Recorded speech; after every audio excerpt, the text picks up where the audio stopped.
In a minute. All right, they'll figure that part out. Yeah. All right. So, yeah, man.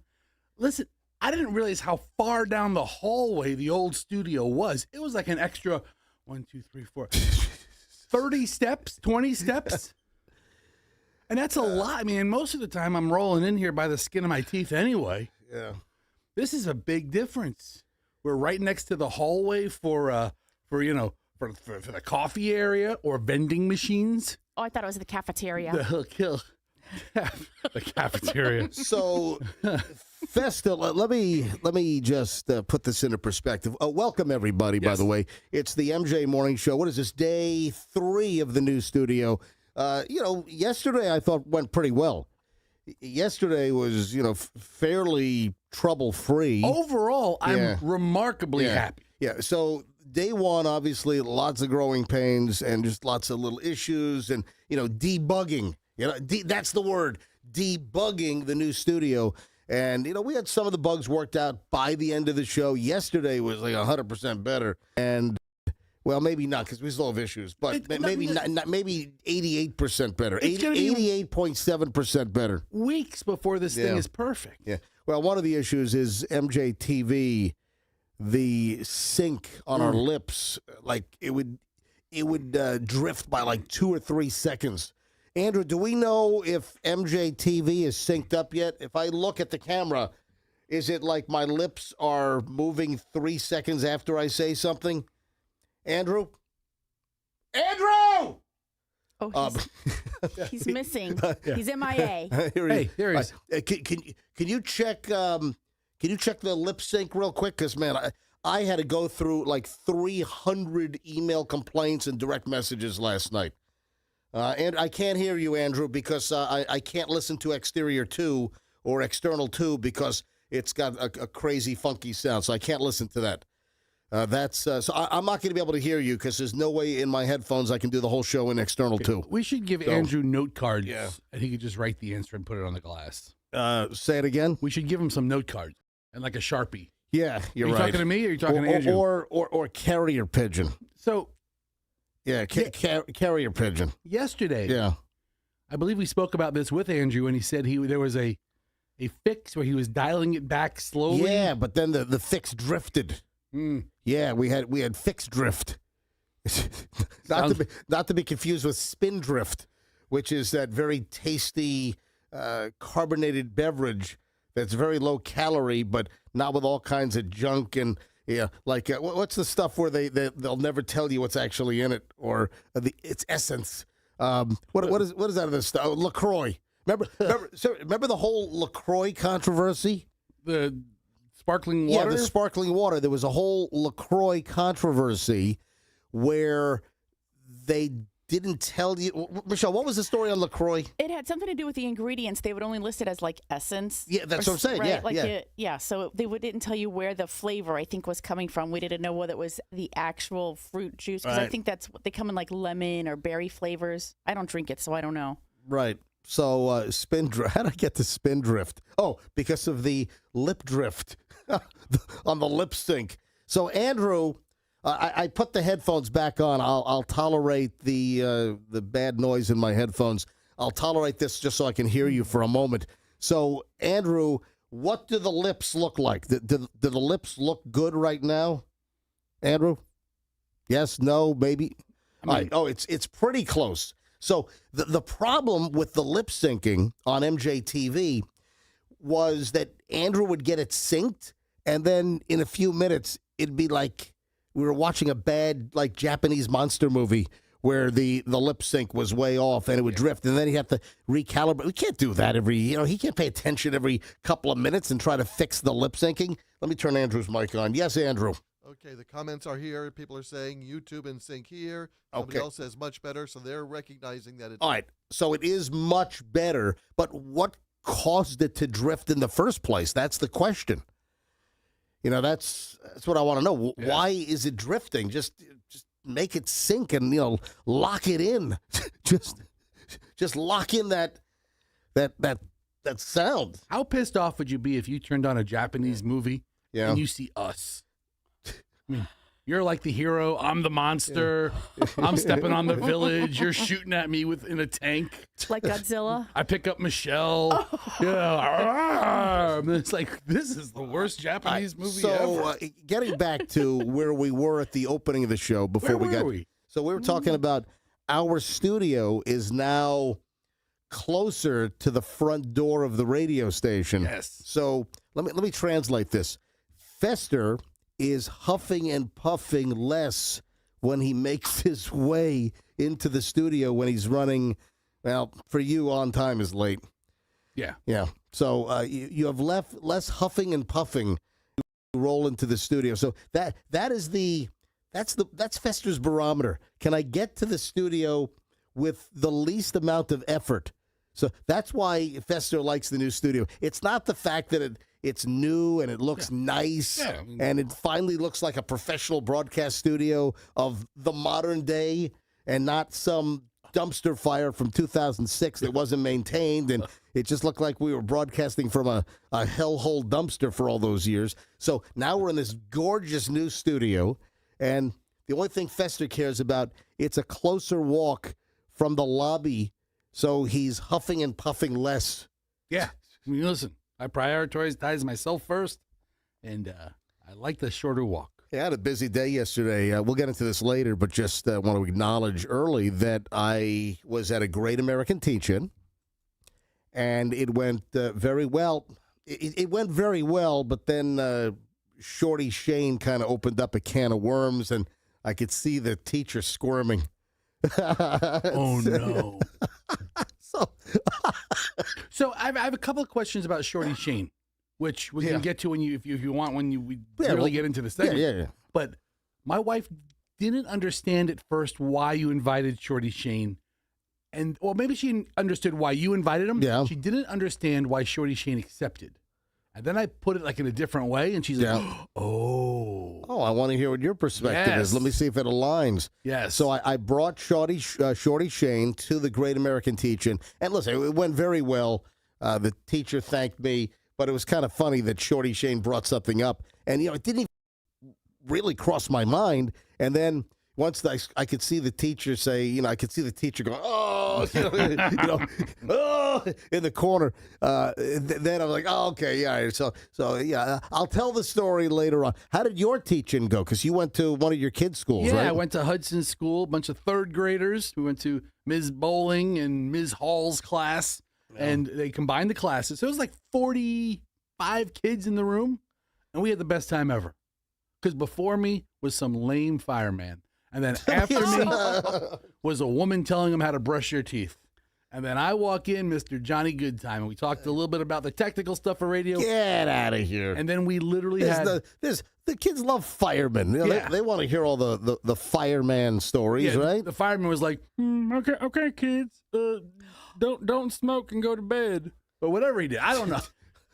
He didn't teach them to stop, drop, and roll business? Stop, drop, and roll. Listen, when I got up there, we talked a little bit about radio. I asked a couple of questions, and then we had a radio show for about 30 minutes. What do you mean you had a radio show for about 30 minutes? I said, who wants to do a radio show right now? And they all raised their hand. And we had the best time ever. I want to know more about that. The kids made the show. All right, we'll get into that coming up in just a bit. They were the producer. I got to get into more details on the Great American Teach-In. And then I went right from the Great American Teach-In, and then we went to Metropolitan Ministries to drop off 90 turkeys. So yesterday during showtime, we were at 40 turkeys that we had. These are huge, like 14 to 16-pound frozen turkeys. We were at 40 during the show yesterday, and it turned into 90. That's amazing. We dropped off 90 turkeys to Metropolitan Ministries for their food bank for needy families for Thanksgiving. So we'll get into that coming up in just a bit. Just getting rolling here on Friday. It's the MJ Morning Show on Q105, 104.7 FM. Back in a minute. Shriner's got traffic. Good morning. Traffic.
MJ Morning Show, MJ, Michelle Fester. I want to take a moment here because there is something that I've been negligent in not covering enough. There's an item that deserves more attention, and I've been negligent in not bringing this to the audience, discussing it with Fester and Michelle, and that is this 3-Eye Atlas comet that we really should spend.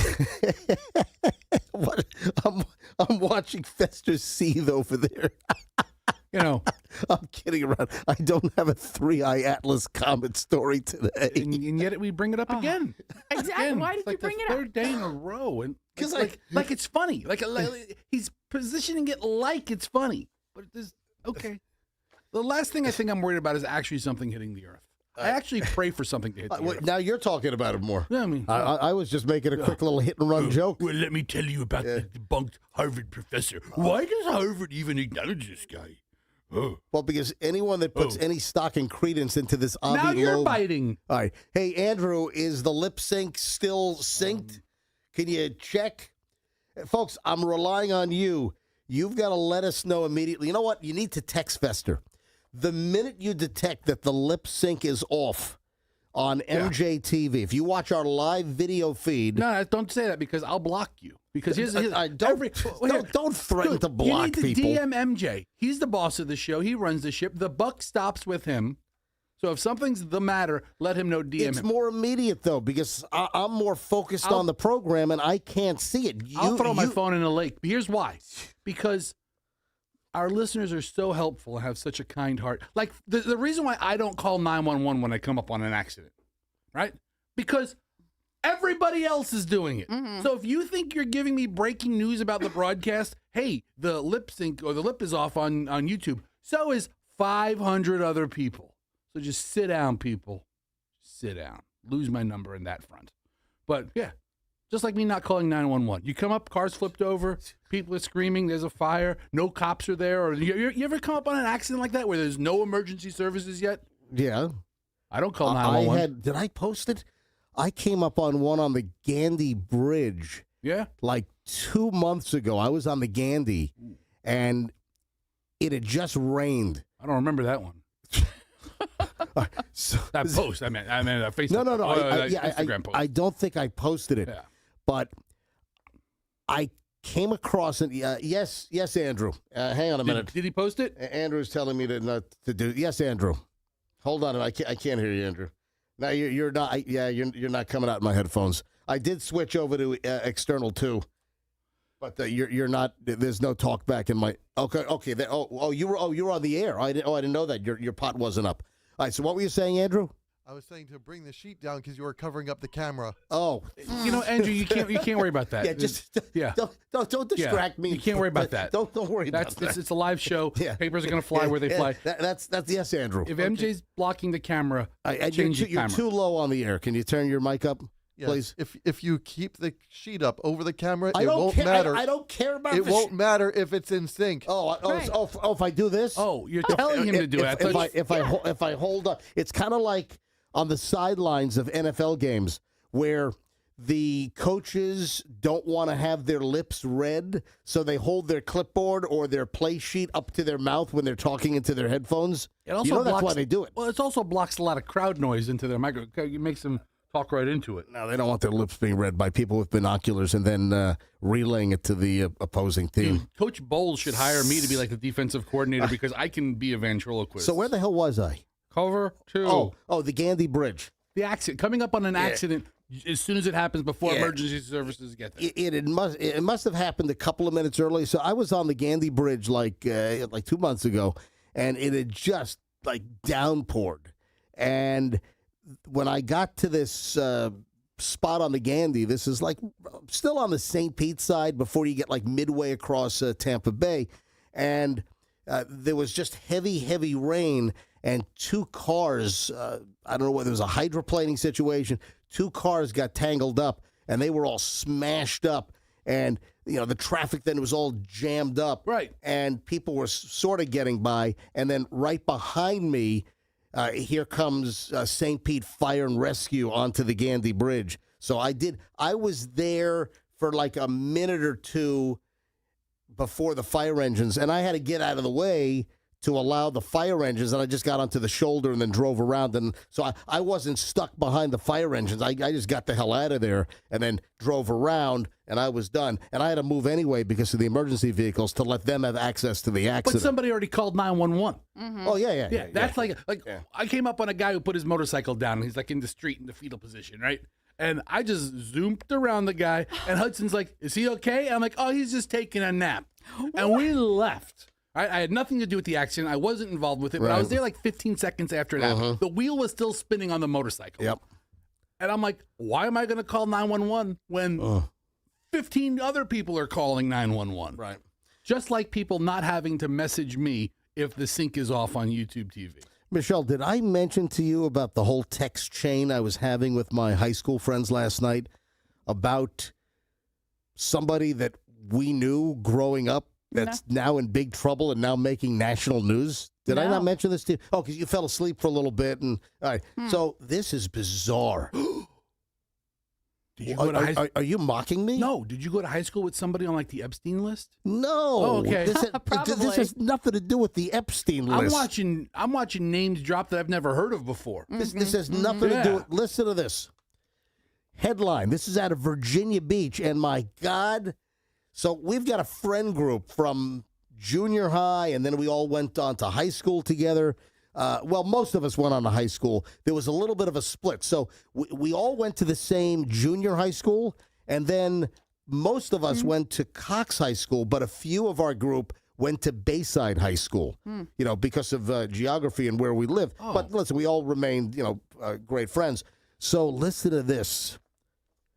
This explodes in our friend group yesterday, and it's like, oh, my God, did you hear about Mark Bennett? I'm like, Mark Bennett? And this is a good kid. I remember Mark Bennett. He lived in my neighborhood before we moved to our new house. So I knew Mark Bennett for years. Listen to this story. Kempsville High assistant principal and brother overheard discussing violent threats against ICE agents. What? This is like just a friendly, happy-go-lucky kid when I was growing up from my neighborhood. And then his brother is involved, and he's on leave now, an assistant principal at a big Virginia Beach high school, Kempsville High School. By the way, football great DJ Dozier. Oh. Yeah, he's from Kempsville High School in Virginia Beach. Wow. So a Kempsville High School assistant principal and his brother are facing charges stemming from an alleged conversation they had about threatening to hurt ICE agents and kidnapping individuals, and a possible meeting with other like-minded individuals to discuss ideas and plans. This is according to the criminal complaint. Mark Bennett, 59, that's your buddy. A kid we grew up with. Mark Bennett, 59, and brother John Bennett, 54, were arrested at Norfolk International Airport on Wednesday around 9:40 a.m. and 10:50 a.m. respectively with the help of airport police. The Bennetts are brothers, police say, and News 3, WTKR television, has confirmed that John Bennett is one of Kempsville High School's assistant principals. News 3 obtained a criminal complaint outlining the alleged conversation between the brothers that led to their arrests. On Saturday, November 15th, an off-duty Norfolk police officer was having lunch at a Virginia Beach restaurant at the time, as the Bennetts were also eating there at the same time. The officer claims that he overheard the brothers talking about how ICE agents are kidnapping individuals and that they needed to do something about it.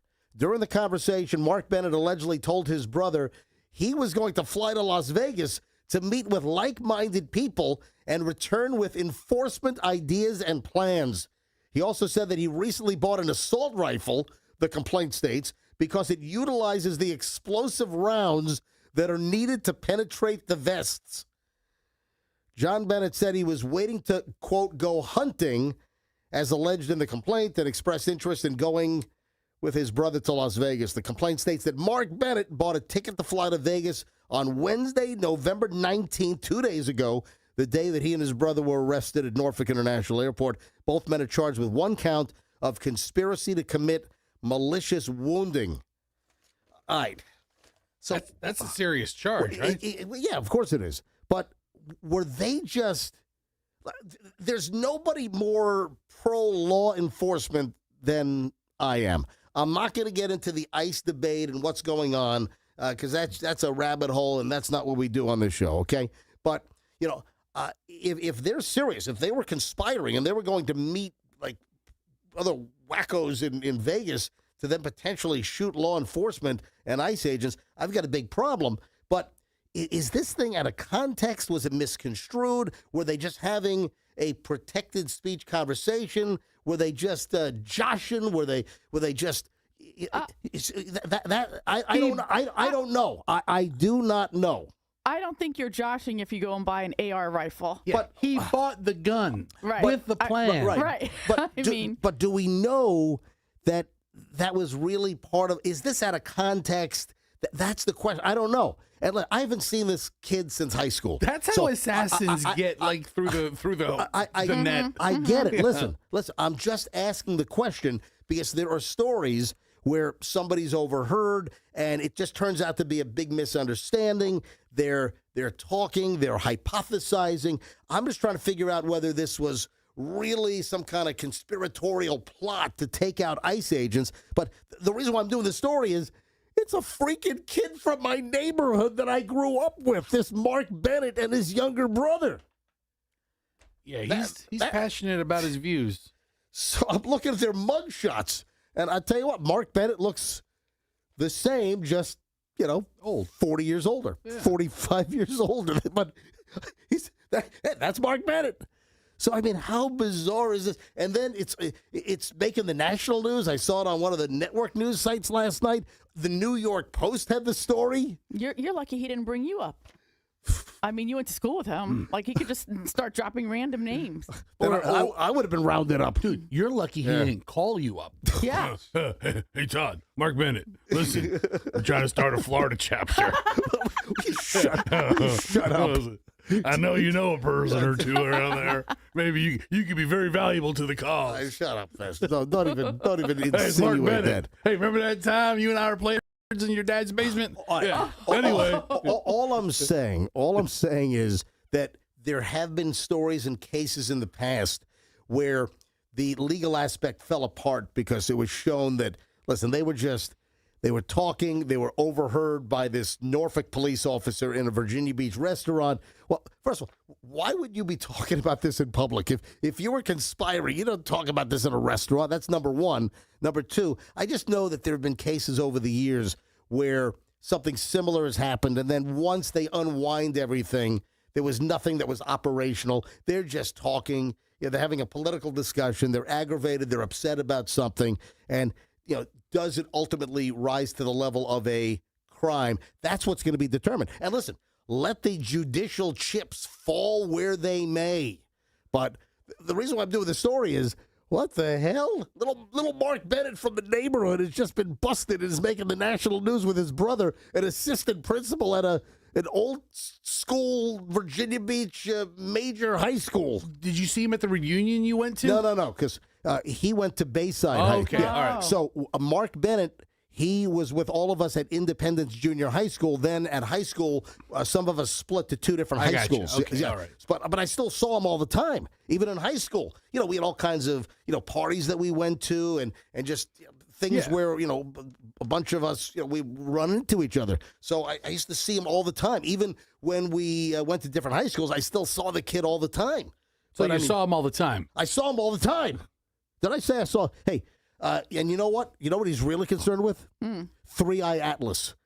Yeah, so all right, I got to take a break. All right, we've got early morons in the news next on the MJ Morning Show, so please stand by. Folks, Banco wants you to know when you have a garage door problem, don't have anxiety, don't fret it, just call my friends at Banco. This is a family-run company, totally local.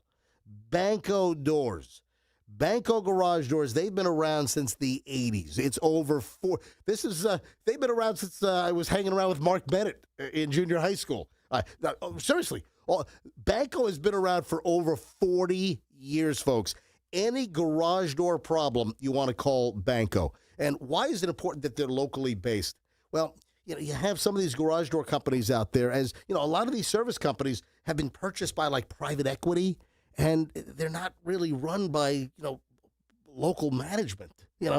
Banco is all local. I've depended on Banco for years to do my garage door work. If you break a spring, a tension cable, hey, you want a new garage door installed by Clopay, you want the state-of-the-art, top-of-the-line, brand-new smart garage door opener from LiftMaster, you call Banco. Anything garage door related, bank on Banco, bancodoors.com, and tell them that MJ sent you. It's all about the evidence. It's all about, Michelle, listen, you're an attorney, and when it comes to legal procedure, I mean, it's crucial that you nail down the process early on. And, right? Absolutely.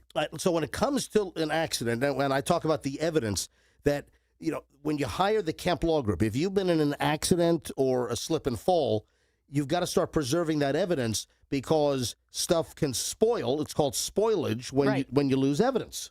Right. Or it can be destroyed. That's true. So, for instance, with a surveillance system, you might have only a couple of days or a couple of weeks or a month before the files are overwritten. Right. And that's just like a natural, non-nefarious process. Or you could have somebody who ditches a phone. Yeah, somebody that, like that. Like someone that, throws away a phone. That maybe there were some text messages that the feds want to see. Yeah, thank you very much. So that's where you call the Kemp Law Group. KempLaw.com. So it's accident or fall, you call Kemp Law. KempLaw.com. Tell them that MJ sent you. Traffic's on at 6:37. Let's grab Schreiner, MJ Morning Show, and the morons of the news next.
Three, it's the morons in the news. MJ here, Fester, and Michelle. All right, man. The first crime in space. So I've had this for a bit, and I just haven't got around to it. Every once in a while, I've got some items that I'll do that tomorrow. I'll do that later, and just kind of gets pushed to the bottom of the pile. But it's a great story. So, crime in space. Did you hear about the crime that was apparently committed from the International Space Station? No. It's like, what? This is nuts. Ex-wife of top NASA astronaut has pleaded guilty to falsely alleging that former spouse committed first crime in space. What? So, first crime in space! what was the alleged crime? A former Air Force intelligence officer has pleaded guilty to lying to law enforcement when she claimed that her then estranged astronaut wife, I think we're talking about lesbians here. Got a little lesbian angle as well. Right. I mean, not that really matters, but just a little lesbian space action as well. So, Summer Warden. That'd be a movie I'd watch, by the way. Lesbians in space. I'd watch that.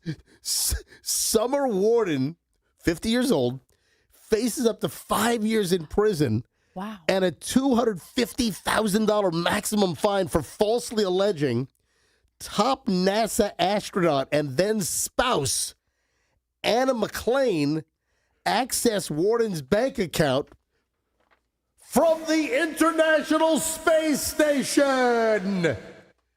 According to the U.S. Attorney's Office in the Southern District of Texas, Warden's guilty plea put an end to a bitter legal feud with McClain. So this is apparently his lesbian space relationship gone bad.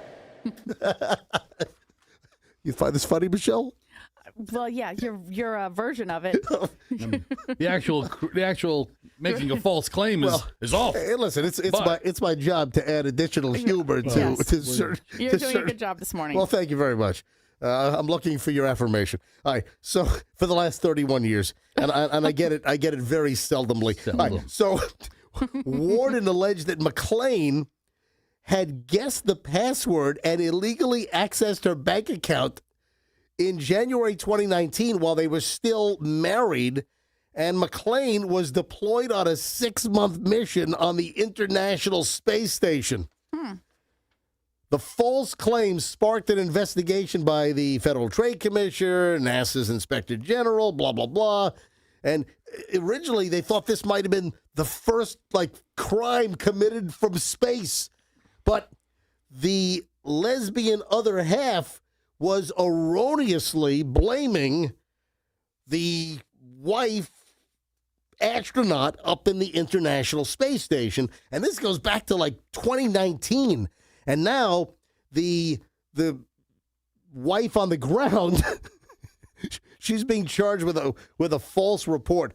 So Warden actually opened a bank account in 2018, and both she and McClain accessed it until January 2019, when Warden changed the credentials, changed the password on the login.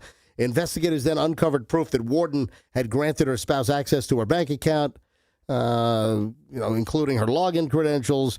Since the allegations first emerged, McClain has maintained that She had access to Warden's accounts to manage the couple's intertwined finances with her full knowledge. Yeah, so they were in the midst of a brutal separation. Oh, what a wonderful time to be an astronaut in the middle of a separation. Exactly. I'm getting away from you. You know what? I wish I were in space right now. I want to be so far away. I wish I was in orbit. Oh. Guess what? You're leaving tomorrow. Oh, you are. Anyway, the couple was in the middle of this brutal separation and also a parental dispute. When Warden, a former Air Force intelligence officer living in Kansas, waged the allegations. Yeah, they got divorced finally in 2020, and they thought originally this could be the first crime from space, and then it turned out that the astronaut wife did nothing wrong on the International Space Station. It was the other wife on the ground that was making all this crap up. So has the astronaut's career been hampered by these allegations? I don't think so. I'm asking No, you. I don't think so. No. Has NASA? Nasser? Yeah. Who's NASA? I think that was Nasser was, I think, a leader of Egypt years ago. Yeah, I think you're right. Who was assassinated, if I'm not mistaken. I think you're right. Nasser. But has NASA said, we're scrubbing you? You're doing like the Long Island, New York accent, where you add an A when there should be an ER, and you add an ER when there should be an A. It's like, you know what I'm talking about? Yeah. It's like Tamper. Yeah. Wait. Yes, Larry, we're going down to Tampa. We're going down to Tampa to see Todd in Tampa. You know. So you look good. What are you, a runner? yeah. No, seriously. So some of the northern accents, they add an ER when it should be the A, and they add the A when it should be an ER. Who's this? Your sister or your brother? Yeah. Which one is it? Yeah, there you go. Woman accused of throwing coffee on a Florida mom and her baby over a dog dispute. Yeah, of course, it's a Florida story here. New Smyrna Beach, other side of the state. Morons of the news. A woman is in custody after she reportedly threw coffee at a mother and her child and their dog. That's a threefer, man. That's a three-way. So you try to throw scalding hot coffee on the mother, the dog, and the baby? What kind of sicko are you? I mean, listen, target the mom. I mean, targeting the baby and the dog? Come on. No. Don't target anybody. Yeah. Yeah. In an arrest affidavit, deputies said they were called to a certain road last week in reference to the attack. Upon arrival, deputies said they learned that the mother and her infant son had been walking the dog earlier that morning when they approached a house with another woman and a dog. At this time, the mother's dog was not on a leash and was following closely alongside the mother and son. However, the other woman, identified as Nina, are you ready for this name? Lay it on me. The other woman, identified as Nina, JaaskelAinen.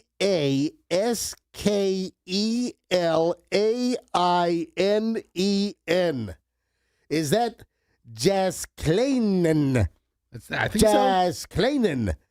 Yeah. So she began yelling at the other mother, "Put your dog on a leash!" And then that's when Jaskleinen threw her coffee at the mother's dog while claiming that her own dog had been killed before. What? Oh. Yeah, the argument then escalated. Then Jaskleinen reportedly came toward the other mother and threw coffee on her and her infant son. What is wrong with people? That's awful. The deputies explained that that dried coffee was observed on the mother, the son, and the dog. Yeah, the mother also recorded some of the footage of the incident. So, I mean, all over a dog dispute. Can I tell you something? You know, I envy folks that can walk their dogs without a leash and the dogs are totally obedient. Now, I do recommend the leash. I think everyone should be walking a dog on a leash, but I see this in the neighborhood quite a bit where people are walking their dogs and the dogs are like right by their side. And it's like, hey, Skippy, come here. It's a well-trained dog. Oh, yeah, and they won't stray. Michelle, what would happen if we let our Jack Russells out and I tried to go for a walk with them without the leashes, what the hell would happen? I don't think we'd ever see them again. We wouldn't. Gone. I mean, I'm sorry, but they are disobedient when it comes to that. And we've tried, but you know what? You're not as consistent on the training, so that makes it a little difficult. Now, if you yell for Scout, oh yeah, she'll come. Scout will come. Scout! Yeah. Get over it, Scout! Get over it! So Scout will come, and she'll like put her tail between her legs, and she'll do the little shaky, oh, I'm in trouble. Mm-hmm. But Gatsby, Oh, he thinks it's fun time. forget, it's like a game. Oh, he loves to be chased. He loves to be chased by us. He loves to be chased by Scout or any other dog. So Tell you what, he's a hard one. I'm gonna have a whole bun coffee maker thrown at me by this lady if I'm out with Gatsby, because Gatsby, I can't go in with our dogs. They cannot not be on a leash. They have to be on a leash, 100% of the time, every single time. But I mean, what is she thinking? You're throwing hot coffee on a mother, a dog, and a baby? That's a special kind of sicko. Did it have a flavored creamer in it? Hazelnut. Oh, that's one of my favorites. Yes, that's in the police report. Yeah. That's a good creamer.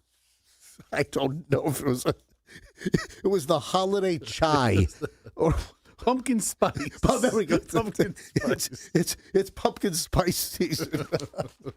Sorry, Fred. If you want to call the New Smyrna police, I mean, this is just... why don't you call them up and ask them if the officer sniffed the dried coffee stains and was able to ascertain if it was a flavored coffee. I just feel it should be in the police report. That's just good police work there. 6:54 at the MJ Morning Show on Q105. 7 o'clock hour starts next. Hey, Andrew, how's our sync on the video? Is up. I think our mouths are synced now. I don't think we're having drift. Oh, my God. I swear 300 complaints. All right. Back in a second, folks. 7 o'clock hour starts next. We're absolutely loaded. Let me tell you right now, this doesn't happen very often, but it's happening this weekend. It is International Diamond Center, IDC's massive final store-wide sale of the year. It is here. It is today, tomorrow, and Sunday. It is right now when they open their doors later this morning. Friday, Saturday, Sunday, International Diamond Center, up to 40% off. Unprecedented savings. Yes, up to 40% off. Yes! This is legendary. The sales associates at IDC can break all of the rules.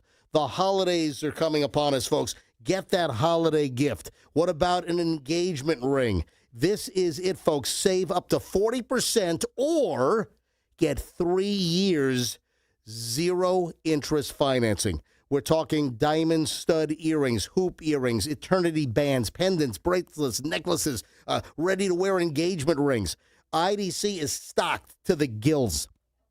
Do not miss this engagement, folks. This only happens twice a year. This is the final one of the year, and the timing could not be better. Don't miss the incredible event. This is a 3-day, $50 million sale, up to 40% off or 3 years, 0 interest financing at IDC. Right now, today, tomorrow, and Sunday, International Diamond Center, Tampa, Clearwater, Lakeland, and Sarasota. If you were intending to buy, you want to do it now. IDC, and tell them MJ sent you. Traffic's on 6:55. MJ Morning Show back in a minute. Good.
.702 MJ, Fester, Michelle. Hey, Michelle, I might need you to do some quick little legal work, a little legal investigation here. So get your fingers ready on your keyboard. Now, I got an interesting email from Gail.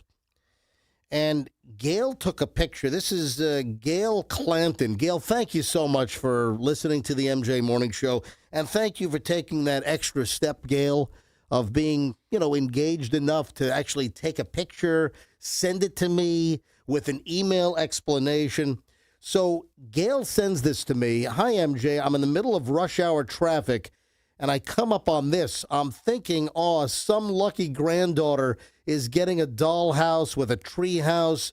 Then I notice Grandpa's in the bed of the truck holding the dollhouse so it doesn't fall out.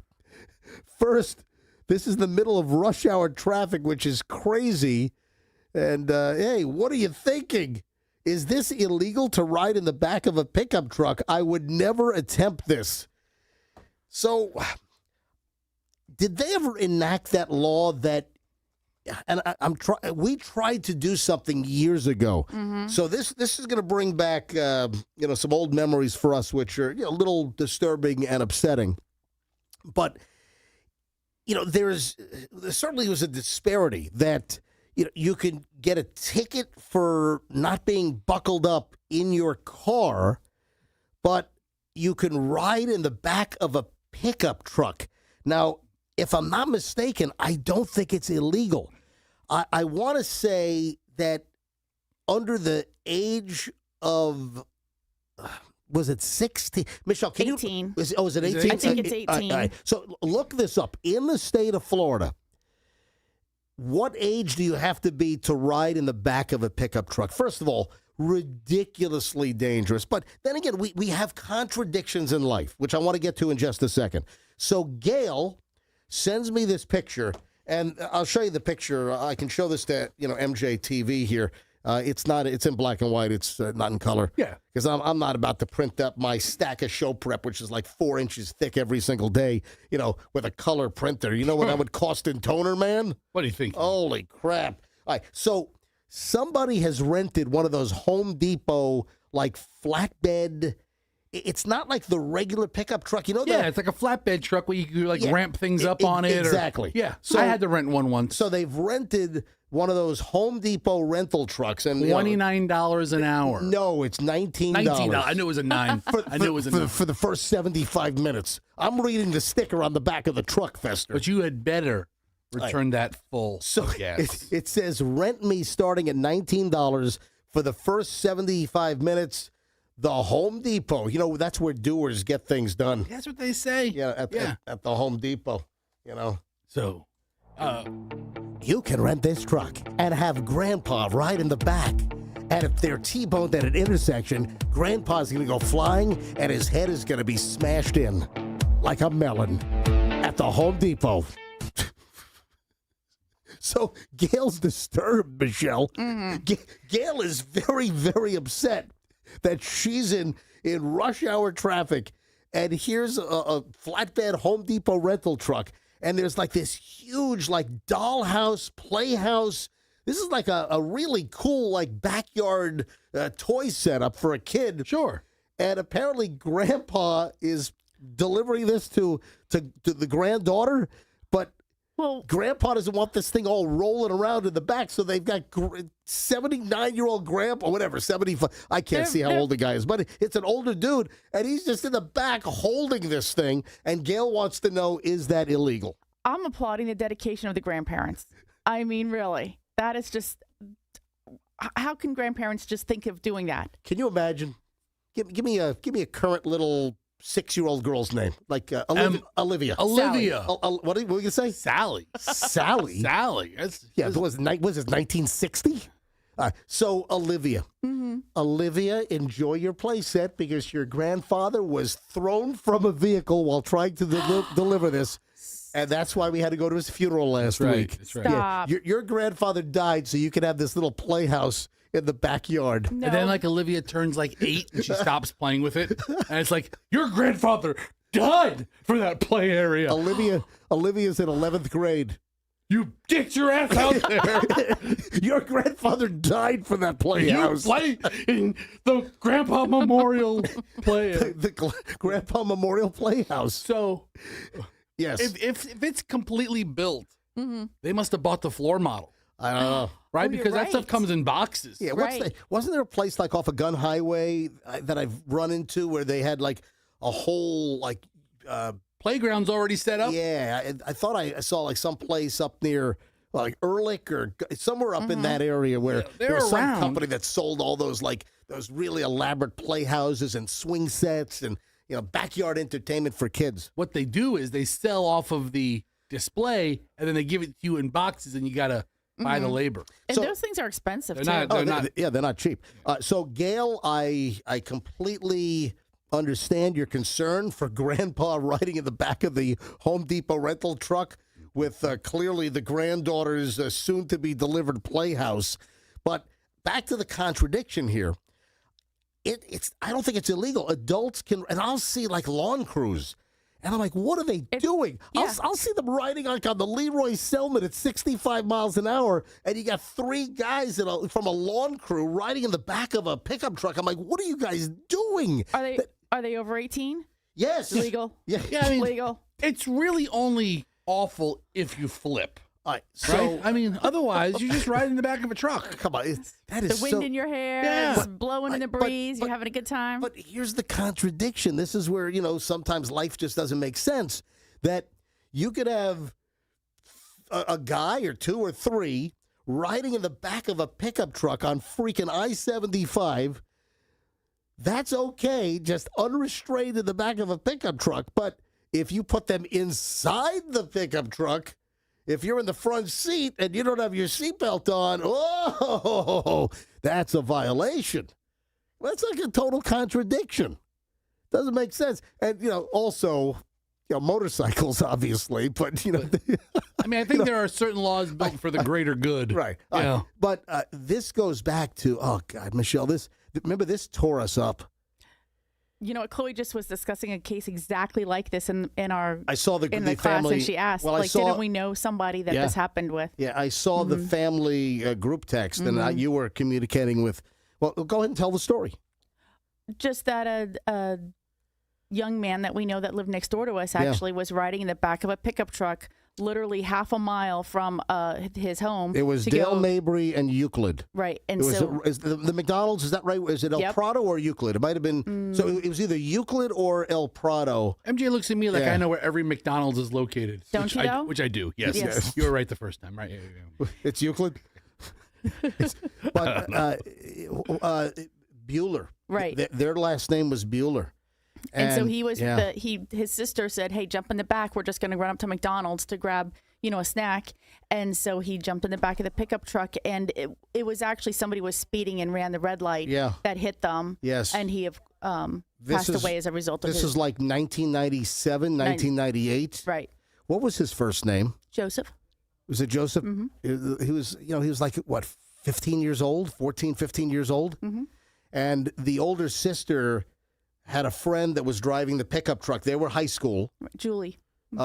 They were going up to McDonald's, and he got into the back bed of the pickup truck, and they were T-boned, at like Euclid and Dale Mabry, and he didn't make it. Yeah, March 4th, 1996 is when the Tampa Bay Times had that story. Oh my God! And I still think of that. It makes me upset. The driver got 10 years Right. for the teen's death. All right. I know. It was a tough one for Yeah, us. that's a tough one. Yeah, So the kid, you and know the what family live right happens- next door to you. When you think about when we see people riding in the back, I mean, for you say it every time. The lawn guys are, I think, are the most, the ones that we see the most often when we're going across the bridge, and you're like, don't they know how dangerous that is? And the reality is they probably don't. They're doing their job. They have to do their job. They hop in the back of the truck and they go. So I'm sorry. Saw these kids every day. They lived next door to us. It was a delightful family, and Professor, bring up the story. But this was a back of the pickup truck story, and I remember at the time, Charlie Crist was a state legislator. I remember going to Charlie. I'm like, Charlie, we need to change the law that kids cannot be riding in the back of a pickup truck.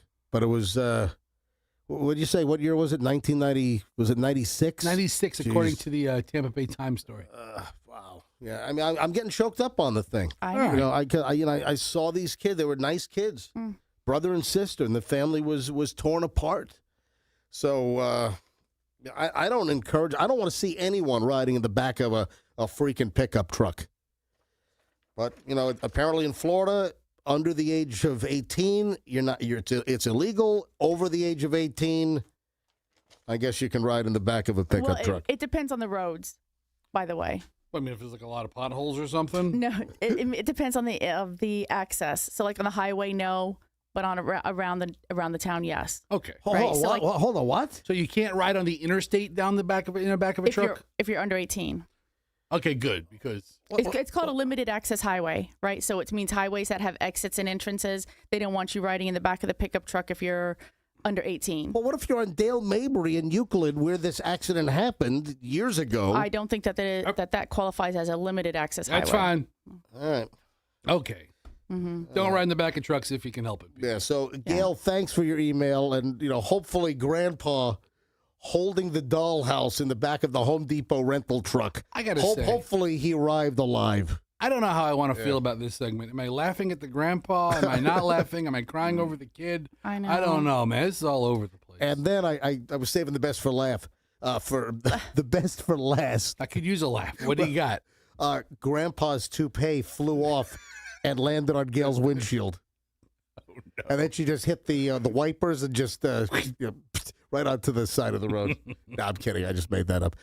If you're still writing down your grocery list on paper instead of making like a list digitally on your phone, psychology says that you have these 7 distinct traits. So, Michelle, let's see how it's like the newlywed game. Let's see how observant Michelle is. Michelle, do I write things down on a shopping list, old school, on a Post-it or some scrap paper, or do I have some digital note list on my phone? Neither. What you say is text me what we need.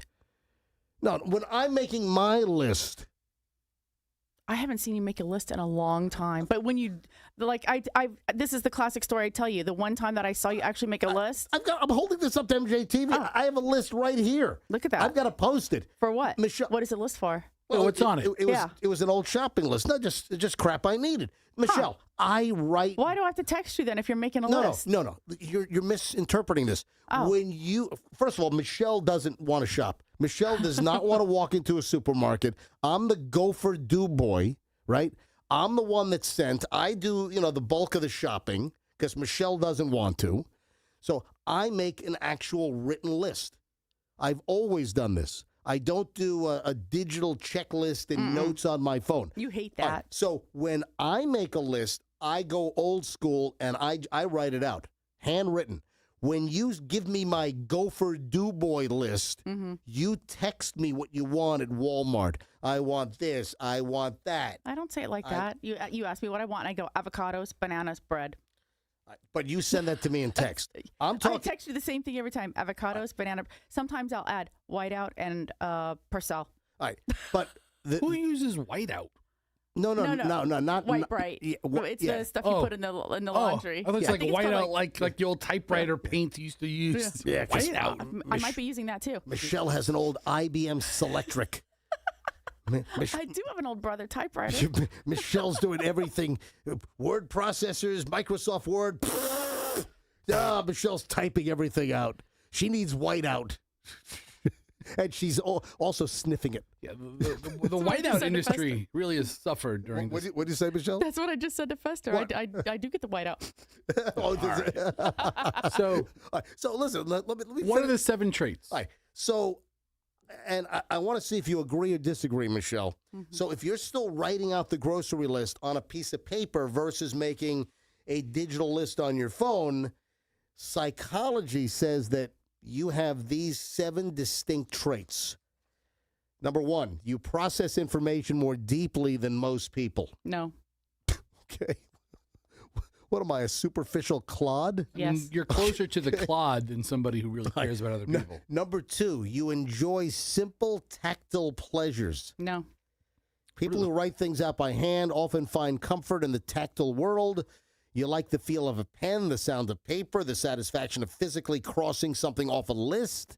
This is awful. No, that's true. What is This is an awful? awful list. It is. I don't even know what the word tactile means. It's when you feel. It's like touching and the tactile feel. I thought like It's- tactile was like riot gear. No, that's a different. That's a whole different spelling. Is it? No, that's tactical. Oh. That's Okay. So, all right. Tactile. I never is heard like- that word before. You've never heard TACTILE, tactile? No. The actual, the feeling something and the tactile feel and the way a knob feels or the way a fabric feels and that you've never heard that? I grab a lot of knobs, and I've never heard tactile. And you confuse it with tactical? That's the only word that even sounds like. All right, so number 3, you value autonomy and like doing things your own way. That would maybe. Yeah, what do you mean maybe? Yeah. Are you paying attention to the show over here? I am. What I is- am. I'm contemplating the thing. what- Autonomy. You do like to do everything your own way. Right, so- if it's difficult, you're doing it. All right, number 4, you have a strong focus and low tolerance for digital distraction. No. No. No, I no, see that. No. Yeah, I'm totally distracted. You can dial in when you want to, Oh, but you know what? You're right. I can. but Yeah. you are digitally distracted. All right, you're nostalgic, but in a grounded, practical way. I think I'm nostalgic. I mean, you do have a collection of like radios from the 30s. No, but listen to the show. I think that I talk about a lot of nostalgia. Do you know what the word nostalgia means? Yeah. Fester? Like take me out to the ball game. All right, number 6. Number 6, you're naturally organized, even if you don't see yourself that way. No. I am not. I'm not naturally organized. And then the final one, you appreciate slowness and you refuse to live on autopilot. No. Well, hold on a minute. I don't appreciate slowness. Nope. But I see you refuse to live on autopilot. Those are like contradicting terms almost. Yeah, I think so. So I don't. I refuse to live on autopilot. I don't think I'm on autopilot. Do you? Maybe certain things I'm on autopilot. You say you're on autopilot. You're like, this is my routine. But your routine is like chaotic and, sporadic and whatever. So it's not really a routine. All right, so think about these things. The next time you're making your grocery list, are you handwriting it or are you doing it digitally on your phone? Because psychology says that your brain is wired differently depending on how you do it. 7:20 at the MJ Morning Show. When we get back, I've got a bad DoorDash story. I don't know whether it's DoorDash or Uber Eats, but you've got to hear this. This might get you to rethink placing that food delivery order. And there is a picture. You have got to hear the story. You've got to see the picture. This is nutso. So food delivery, you might go, oop, never again. So hang on, I'll explain next on the MJ Morning Show here on Q105, 104.7 FM. Now, your air conditioning can be finicky. When it gets finicky, this is where you get on the phone and you unfinicky it and you call Plan B Air Conditioning. So your air conditioning, man, it is the best when your house is cool and the humidity is managed. Hey, we've been sizzling again. I was out yesterday because I'm doing some stuff at the house, and I was out with some folks in the yard, and it was hot, man. I'm like, what the heck? Is this freaking July? So, Michelle, we had the AC on in the house yesterday. I mean, it's almost December. I mean, it's the end of November. We had to turn the damn air conditioning on. If your air conditioning breaks, folks, what do? You call Plan B Air Conditioning. So if you've got a problem, they'll solve it. Just like the DJ, they'll revolve it, and they'll make sure that fan is revolving and spinning outside for your air conditioning. Listen, the bottom line is you need an honest air conditioning company. Don't get hoodwinked. Don't get all jammed up. When you have an air conditioning problem, you can trust Plan B Air Conditioning. It's 813-PLAN-BAC. Something breaks, you call them up. You can just relax and rest assured you're not going to get bamboozled. You're not going to get scammed and wambookied. Honest company, great technicians. You mention MJ, they'll give you 10% off. Yeah, mention me. Mention me, MJ, and tell Plan B Air Conditioning you want your 10% off. PlanBAirConditioning.com and tell them that I, MJ, sent you. How'd you like to sell your home with Mark Spain Real Estate and get the strongest cash offer in the industry?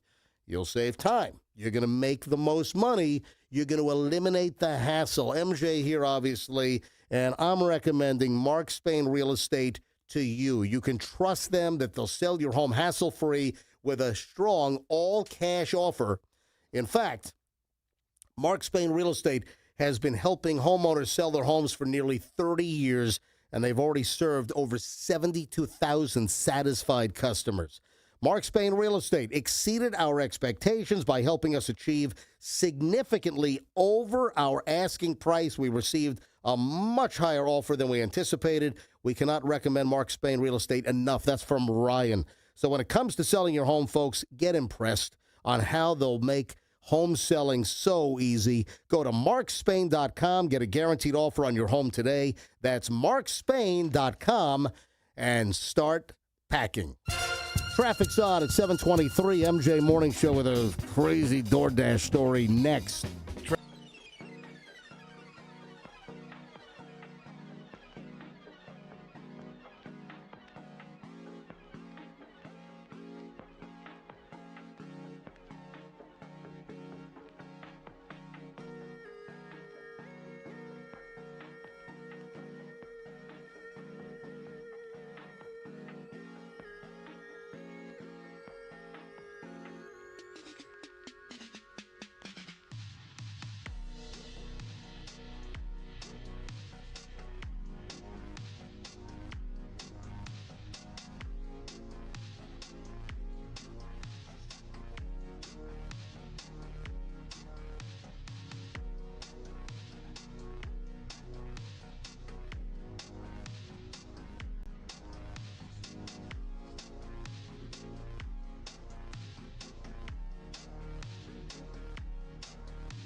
Right now, MJ, Michelle Fester in the new studio. Listen, things pretty good today. Still, a couple of little bugs to work out. Andrew, turn your microphone on before I get into this insane DoorDash story. Ooh, this is going to creep some people out. Some people are going to be grossed and freaked out. Now, we've talked about plenty of little DoorDash and Uber Eats stories and, the drivers getting their grubby little hands in on your fries and, your popcorn shrimp or whatever the hell. They're not going to miss 2 wings. Ooh, they got barbecue sauce all over their steering wheel because they're eating your wings while they're delivering your food. So we've talked about a whole variety of these stories. But, I got a new one here. Hold on just a second. Andrew, is our MJTV lip-syncing holding up? Or has it drifted at all in the first hour and a half of today's show? It has been in sync through the last break. Hold on, I've asked you. Has it drifted at all in the last hour and a half? I don't think so. All right, so we're in sync. So my everything is. I think you're more Backstreet Boys than in sync. All right, we. Okay. Well, he set you up from jump. he knew the whole time where he was going with that. I'm more 98 degrees. You are. Remember 98 degrees? Yeah, the old studio. Yeah, all right. Oh, that's right. It was 98 degrees in there. All right, so I've got a hopefully. Well, let me know if you think that MJTV is because it was terrible first 2 days. My mouth was moving like 3 seconds after I said something, and I swear I have 300 emails and direct messages. I'm going to tell you right now, I can't answer everybody. So if you sent me an email, I apologize if I don't go back to you. Yeah, we know that there was a sync issue. Hopefully that has been rectified here on the MJ Morning Show. All right, DoorDash, Uber Eats. I don't know which one this is, but this popped up on Instagram. Michelle found this. I didn't even see this. Michelle, what, this popped up in your feed? Yeah, I don't know where it was. I popped up somewhere on my phone. Yeah, well, you sent me a link, and the link's from Instagram. Oh, okay. So it's got to be from Instagram. You're not going to believe this. And I think I know what happened. Somebody took a picture inside a McDonald's bathroom. By the way, the bathroom, it looks nice. I mean, nicely remodeled. It's a good-looking fast food restaurant bathroom. All right. I think we clearly know what's going on here. So you have a male, and the photograph captures him from the shoulders down, standing in front of a urinal in the McDonald's bathroom, and right next to him is the paper McDonald's bag stapled shut with like all of the receipts, how they staple like the DoorDash, the customer name, the order number, and they staple the bag closed. The Uber Eats or DoorDash driver is going to the bathroom. He's unzipped. He's doing his number one in the urinal. And right next to him, a foot away from his wang, as he's peeing, is this customer's McDonald's, DoorDash, or Uber Eats bag on the floor. You get all kinds of dribble and all kinds of, stuff. Yeah, the bathroom floor is probably the most disgusting place. Especially within like a 2-foot radius of the urinal. When I go, it's a 3-foot radius. Fester he lawn sprinklers it all over the place. Yeah. I'll turn around to answer questions.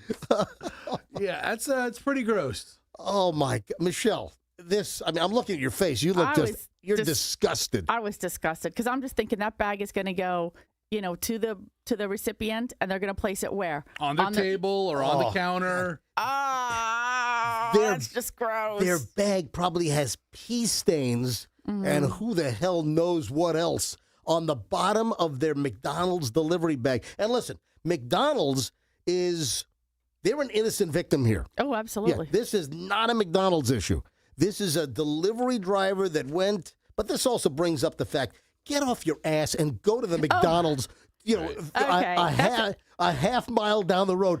Go pick up your own food and get it for 50% less. When you order like fast food, it's the premium. You know what? Get off your keister and just get your own freaking food. Yes. Maybe the person's working overtime in some office and they cannot get out. They have to keep, grinding on some accounting, project. There's so many situations. They got to keep grinding on the Miller Project? Yes. The Miller Project's due at 5 o'clock today. I need that Miller deal on my desk. I need the Miller deal. If you have to eat McDonald's, you must DoorDash it because you cannot leave. I'm going to hold this up to MJTV, and it's black and white, but can you see that? Is the image decent? You got it? The guy is standing in front of the urinal, McDonald's bathroom. He's doing his business, and the customer's bag is a foot away from the urinal on the floor. And you know that's just soaking up like bathroom urinal pee overspray and drippage. Oh, Mr. Miller, I'm so happy you're content with our report.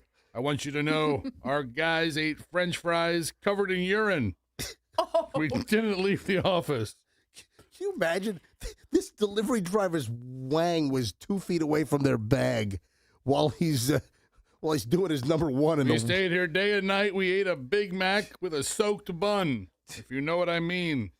Hey, what time's your sister coming on, Michelle? What time is she booked? Whatever time you want to call her, I guess. What's Mandy doing? Well, she had a little incident in her house last night. Good incident or bad incident? Don't give it away. Interesting incident. Yeah. Michelle's sister here in Florida, she lives up in the thriving metropolis of Chiefland.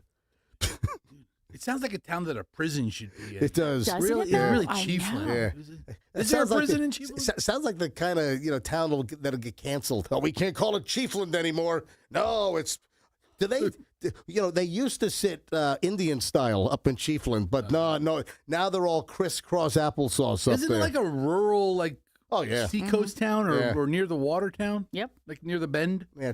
It's like it's up on US, like as far as US 19 goes or something. I mean, they're way up there. They're in the boonies. I mean, how the hell did they end up in Chiefland? Don't answer the question. All right, bottom line is Michelle's sister. We'll call her about, 8:30, 8:45. You're not going to believe what happened at Michelle's sister's house last night. And Michelle's on the couch. She's like, turn the TV down. And I hear, what? What? Did it do any damage? Well, what'd you do? How'd you deal with it? How'd you get it out of there? All right. So then they fill me in after, what happened. Crazy story. We'll tell that coming up in just a bit. About an hour away, 8:30, 8:40. We got to call her. I think she leaves for work at 9 or something. Is that it? Yes. All right, so we got to get her before 9 o'clock. The teach-in was great yesterday. I went to McDonald Elementary School in Sefner, and it was lovely. I had a fantastic. In fact, I got a lovely email from the teacher that invited me. And maybe I should share just a little bit of the email from Ashley. Ashley's a 5th grade teacher and wrote an email to MJ and Shorty Shane. On behalf of myself, my school, and my students, I cannot express enough of how appreciative we are that you took the time out of your day to squeeze our little class of inquiring minds into your busy schedules. Our school is filled with kiddos and, goes through, what the students are like. And it was very nice. So warm regards, Ashley Charles, 5th grade at the McDonald Elementary School. I showed up with Shorty Shane at 12:30 yesterday. I brought props. I brought, I brought one of our microphones. I brought my clunky old headphones, which I can't give up. I brought a little radio that I listened to when I was a kid that got me interested in radio. Anyway, I thought that I held the class's attention for like 45 minutes. And then, man, you should have seen them. When I walk in the room and I've got Shorty Shane, a little person, standing at 3'5". Yeah. Where the 5th graders are towering over this dude. That's right. Yeah. Oh, man, I'm telling you, that was the greatest prop of all time, bringing a little dwarf to the Great American Teach-In. It's the Great American Dwarf-In. It was phenomenal. Anyway, had a great time in the classroom. But what did you do it or did Shane do it? Shane did it. And listen, it's not that bad. But Shane's like, hey, why don't you tell the story about when you put me into the dryer at the laundromat? and the teacher's going, oh! So I could see the Ashley, the teacher, kind of recoil a little bit. Oh no! Maybe this was a mistake. Yeah. Yes. So Shorty Shane just out of nowhere. Hey, yeah, good idea. Let's tell these 10-year-olds about putting this guy in a dryer at a laundromat here in St. Petersburg on 4th Street. Better yet, why not show them the video? Yeah, I mean, we did say it was a public service and not to do it. We were very responsible about it. Oh, man. And then, as I'm trying to explain it, I'm like, oh, man, I should have just shut this down. Shorty Shane saying, hey, why don't you tell them the story about putting me in the dryer at the laundromat? And I should have just said, no, Shane, we're not going to do that. But I kind of got sucked in. Anyway, it was fine. And, the teacher's like, oh, no. It's like, what are we should be talking about putting people in a laundry dryer with, you know what? The Great American Teach-In, which was, all over the country yesterday. I'm guessing that out of the entire country and tens of millions of kids, I'm guessing this was the only dwarf in a classroom and any chatter of putting him inside a dryer at a laundromat. I would argue you're the only teaching participant to bring a dwarf sidekick. Well, exactly. Yeah. So two unique things. Yeah. I mean, what other Great American Teach-In subject brought a dwarf, a little person, to the teach-in yesterday? Yeah, so I did the my son's school. Yeah, which is that? Third grade class. You don't want to say. This is Bud's Hillsborough County School. All and right. how'd that go? It went great. I had a tough act to follow because before me was a fireman, and he brought like 10 yards of the hose. Yeah. Oh, he brought hose? And all the kids got to touch the hose. Yeah, so I brought I brought a microphone. I passed the microphone around the room. Oh, I brought the profanity dump button machine. No, seriously. That's cool. Yeah, I brought the dump button machine where, hey, if somebody says, and I said the F-bomb in the class, I lost my mind. No, I'm kidding. Michelle, I'm kidding. Oh, my gosh. I didn't do that. I swear. Did you think for a minute I would do that? Yes. No, I would. There was no way in hell I would do that. It's like one of those things I wouldn't think you would do it, and I wouldn't be surprised either if you did do it. Exactly. Listen, we can be a little irreverent at times. And yeah, I mean, just thinking about here's MJ in the middle of a 5th grade classroom with 10 and 11-year-olds. And I'm like, hey, this is the button we push when somebody says a bad word on the radio, like, if I just start rolling. There's no way I would do that, but it's kind of a funny copy sketch, isn't it? It's kind of So we had a good class. Yeah. The teacher gave me like the whole hour. And I'm like, okay. Hold on. You had the whole hour? I think I had it started at 10, like an hour and 10 minutes with the kid. We had a whole chunk of time. And we ended up doing a radio show in class. Oh, you did? Well, the thing is, I explained what we do, and I explained the importance of what we do. Did you do a Q&A? I talked, no questions. No questions and answers? Here's a radio class. How much do you weigh? Yeah, they're like, they heard the floor creak when I got in there, and all the desks kind of shifted, and they were all like, oh, no. Would you go to an old rickety 1920s wooden schoolhouse? I just stepped on the soft spot. But I said, who wants to do a radio show? We did one. I had the microphone, right? Because we both took in the old silver microphones from the old studio. The old Electra Voice RE27s. And I went around the room. I go, let's come up with 5 things to talk about on our radio show. And the kids gave me ideas or subjects to talk about. And the first thing was, let's talk about the zoo. And we talked about the macaws at the zoo. And then they want to talk about things at Thanksgiving. So they were the callers. The teacher, I made her like the co-host because she kept a list of what we were doing. Okay. And I would point to them. They would be a caller. They would have to say their name and what city they were calling from. And then, like, for the macaws, I made them do a macaw impression. Then, like, 20 kids got their hands up. Then for, like, the Thanksgiving, we talked about your favorite pie. You know, just kind of irreverent things that we might take calls on a radio show if we did it for 3rd graders. And everybody had a good time. You should be a substitute teacher. You know what? Can't afford to be a substitute teacher right now. I think they pay him like $60 a day. Oh my gosh. Yeah, but you know what? I'd be a great substitute teacher. All right, so great time at the Great American Teach-In, doing our public service. Happy to do it, and unbelievably, I already have requests for next year. So I'm flooded with requests. I think that's too early. Here's the deal. I don't know. I mean, you say it's the first one. You have a policy, which I think sells you a little short. No offense to the schools that you've already done. Yeah. Your policy has been the first school to ask gets it. When, I mean, I love talking to 3rd graders because my kid's in the class, but in reality, the 3rd grader doesn't give a crap, and they forgot you already.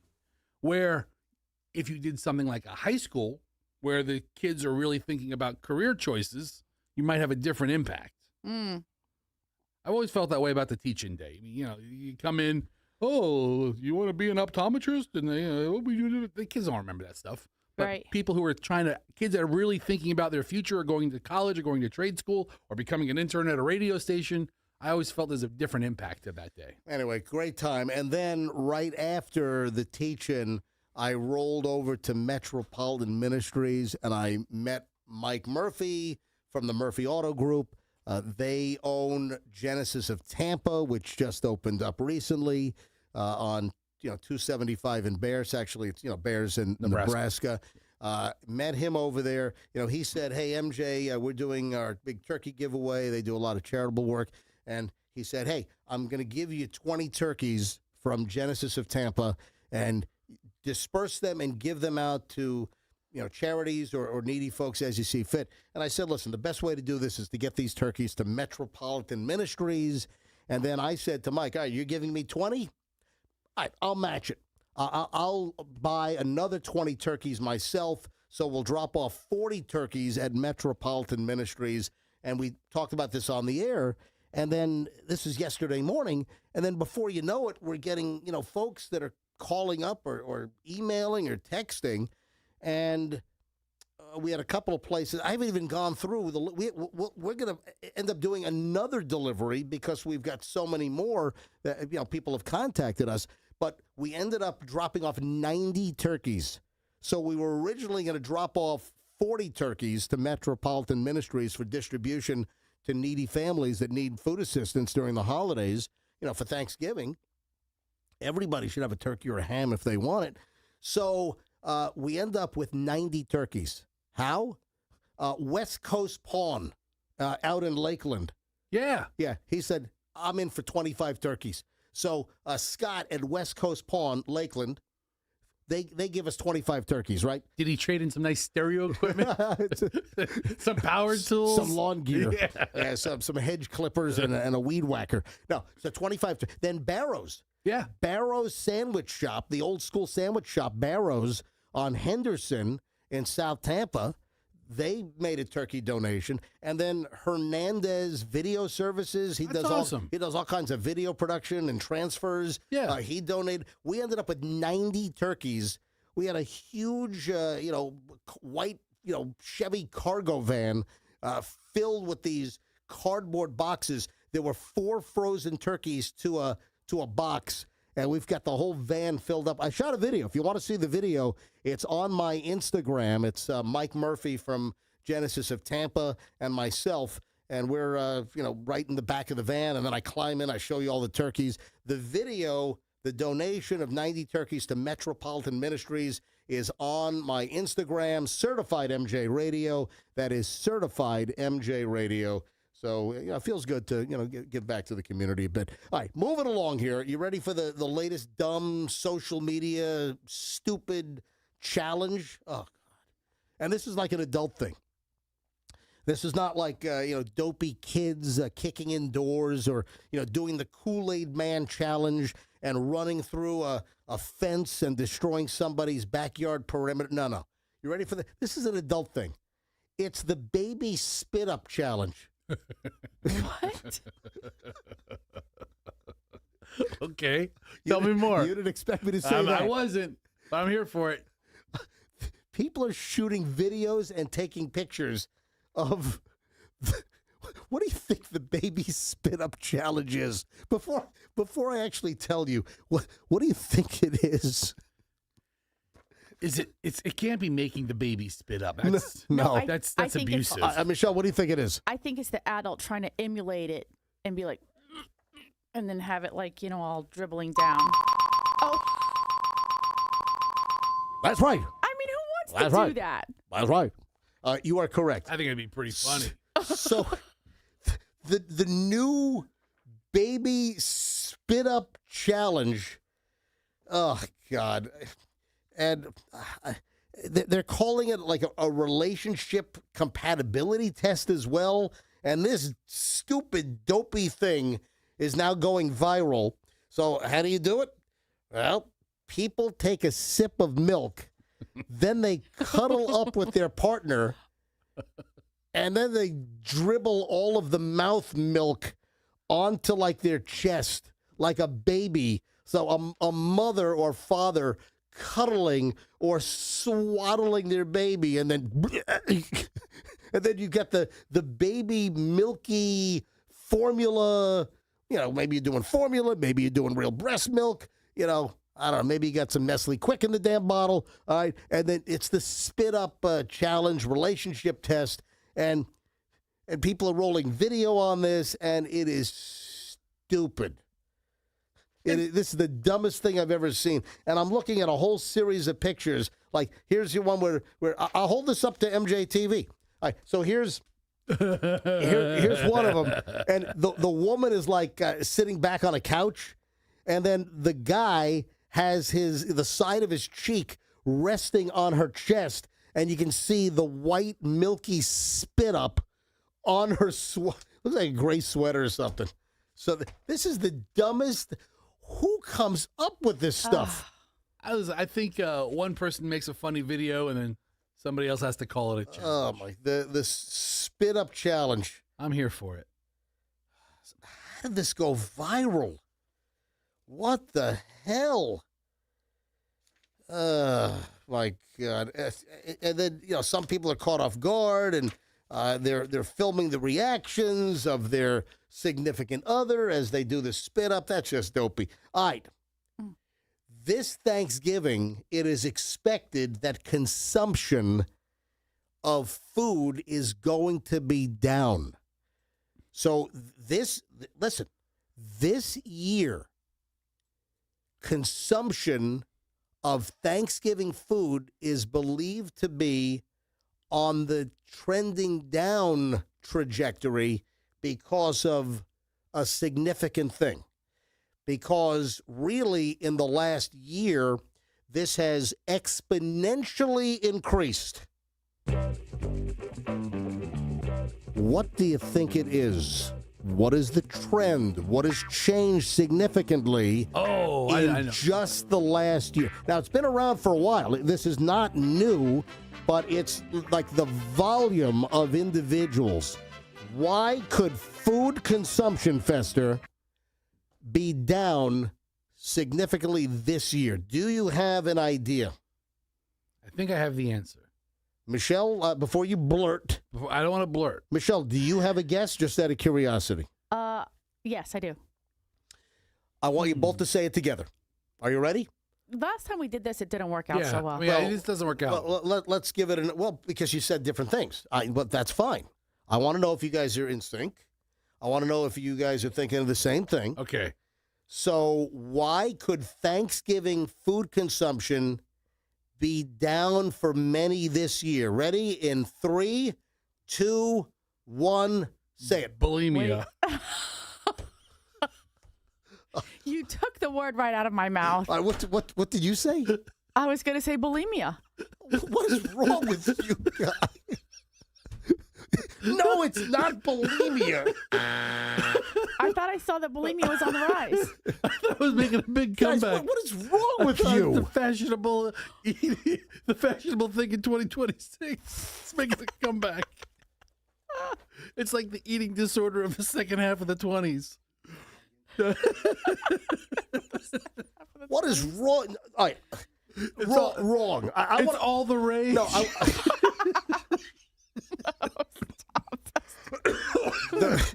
the bulimia trend of 2025. Coming back with a vengeance. All right, we can knock it off. I want to go to phones on this. Since you guys don't know. I know the answer. Bulimia is my joke answer. I don't think it's bulimia. Bulimia is awful. I guess anorexia is awful diseases. You blew your chance. And now, you know what? We're going to get complaints now from the Bulimia Association of America. It was a joke. All right? Bulimia was a joke. And the real answer has to be... I want to go to phones.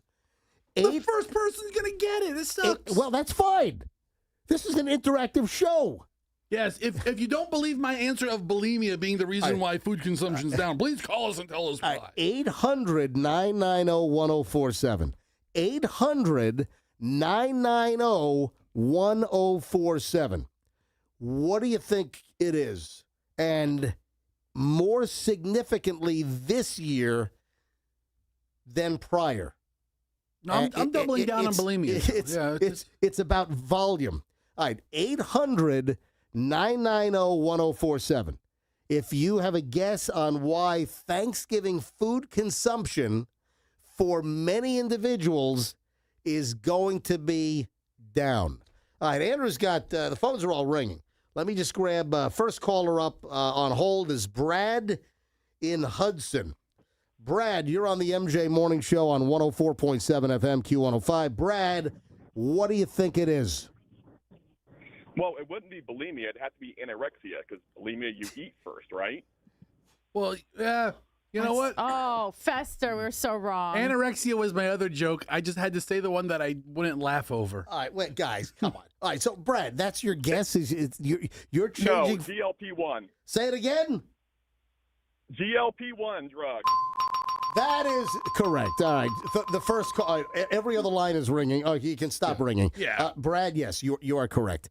Yeah, so listen, the GLP-1, the weight reduction drugs, Ozempic, Wegovy, Mounjaro, these GLP-1s, they've been around for a number of years, but in the last year, they have exploded. I mean, the amount of people on these drugs, and now they think that this is going to be the first Thanksgiving where food consumption is markedly down because of the number of people that are on these weight loss drugs, these GLP-1s. So, Brad in Hudson, you're 100% right. You guys have a great Thanksgiving. You have a great thing. By the way, Brad? Yeah, go ahead. Hey, are you right here. are you on a GLP-1? No, I'm not. I'm actually getting ready to pull into the parking lot and go to the gym, though. Okay, all right, very good. So you're going to be shoving your face. There's going to be no food reduction for you this year. No, absolutely not. All right, thank you. Oh, man, son of a... I checked my phone a few minutes ago. Right. I just got a $103 toll receipt from Hertz. Oh. What the hell? Well, you were driving through New York. But Michelle had... Okay, so you can take care of this later because you already did. You put your tag on there, so you'll be able to call and resolve what it. a pain in the... I know. Arse, it is. Son of a... Oh, Okay. This is a mess. So we had two rental cars up in New Jersey last weekend for Julian's film project for his class, his junior year film. So we had to transport all kinds of crew. We had 20 people. So Michelle, we rented two of the big, huge SUVs. Michelle ended up with a 2025 Chevy Suburban. I ended up with a 2025 Ford Expedition. So Michelle had our Easy Pass from New York, and I'm guessing that everything went fine there. I have my Sun Pass, but my Sun Pass, the regular old Sun Pass doesn't work up there. So before I went to Publix Fester, and I bought the Sun Pass Pro, which then works with Easy Pass up there. And listen, you go across the George Washington Bridge, it's like $19 freaking or whatever the heck it is. And so what happens is with these car rental companies, Fester, you having a stroke? What's the matter with you? What are you doing? So we have a guest coming into the studio who I had to have Andrew go to the lobby to get, and then I had to toot. So I stayed way over there in the corner. Are you kidding? Really? You asked me. I thought your guest wasn't coming until 9 o'clock. They're a little early. Well, I'd say. I told them, I was like, you're a little on the early side. Yeah. But they're here, so right. they're coming in. Right. I don't know what the hell they're going to do. Well, they've got an hour before I'm planning on it. Then I had to break wind. Oh, and guess what? It's wafting over here. Thank you let's crack so the much. door open. We always keep a God, door open. Are you kidding me? Let me open the door. Listen, this is like total misery. I've got a car rental toll problem, and I got Fester just Open the door! Assing up the studio right now. Unbelievable. All right, so now I've got to unwind this freaking nightmare. So I even went and I bought the Sun Pass Pro. I registered it. I called up. The license plate number for the rental car was put on my account, and I still got a charge told by plate. I've got $103 and 96 cents has already been charged to my American Express card. Yeah, man, you can't get around that.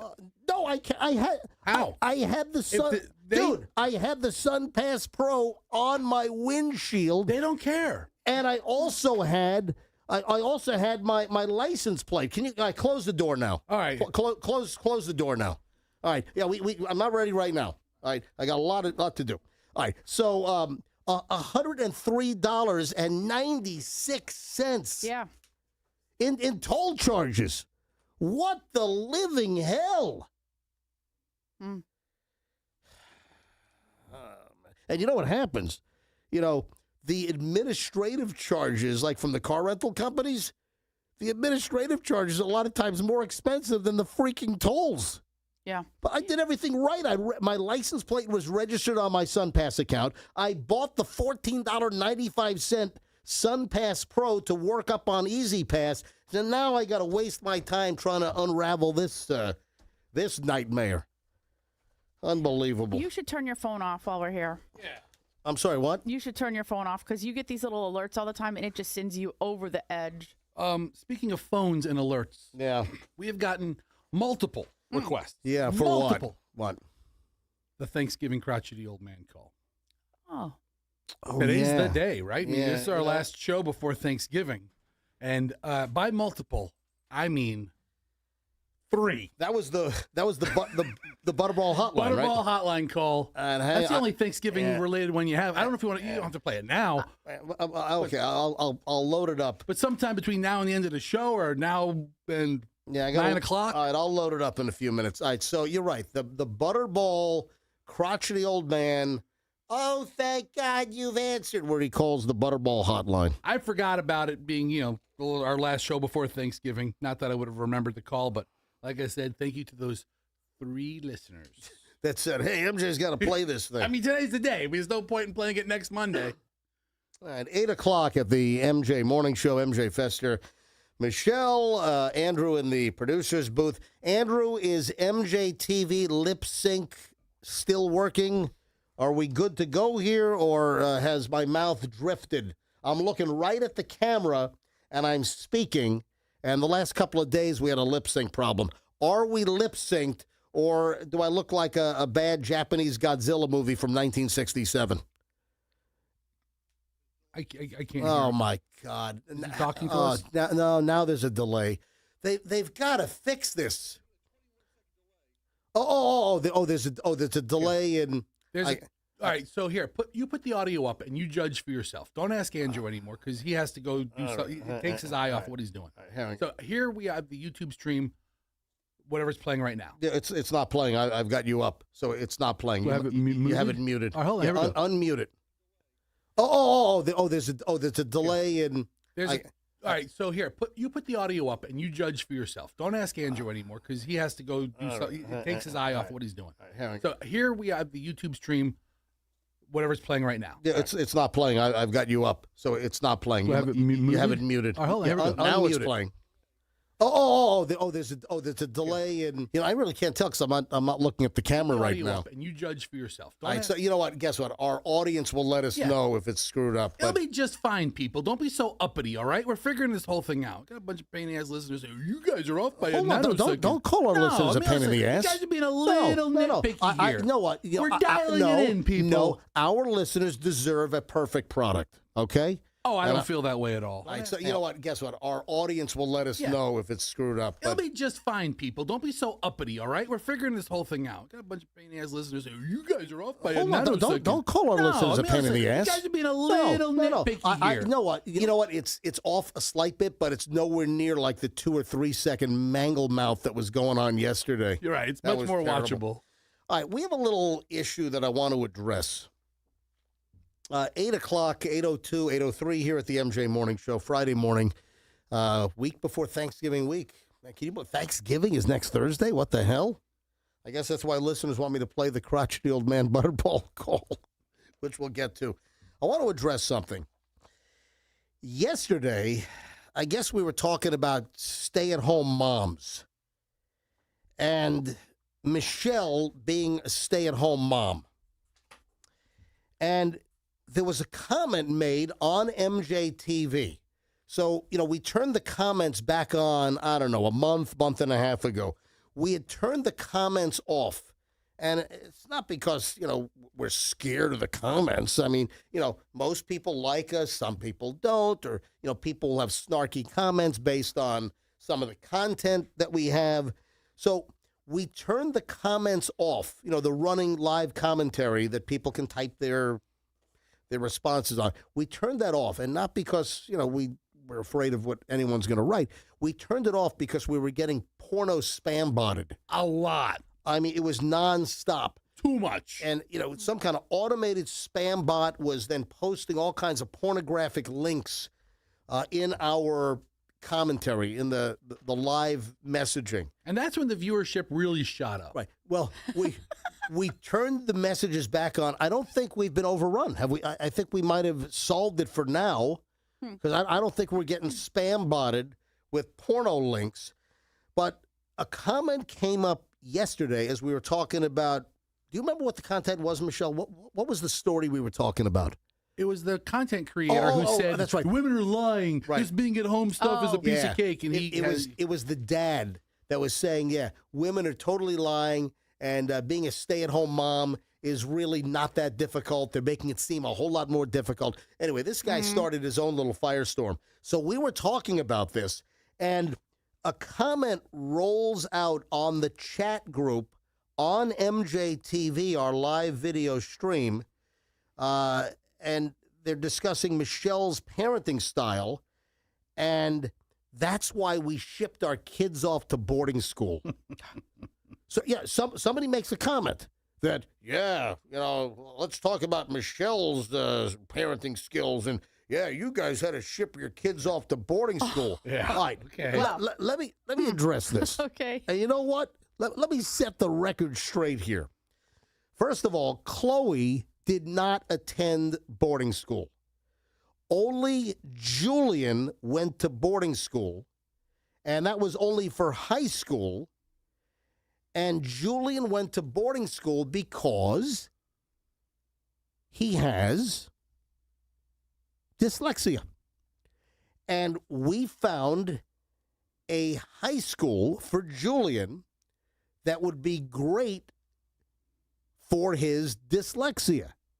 We sought out one of the best schools in the country, and that's why Julian went to this school. And guess what? Something worked well, because the kid got himself into NYU Film School. I mean, it worked out pretty well. In Manhattan. Yeah. So, Michelle, I'm sorry to blindside you with this. First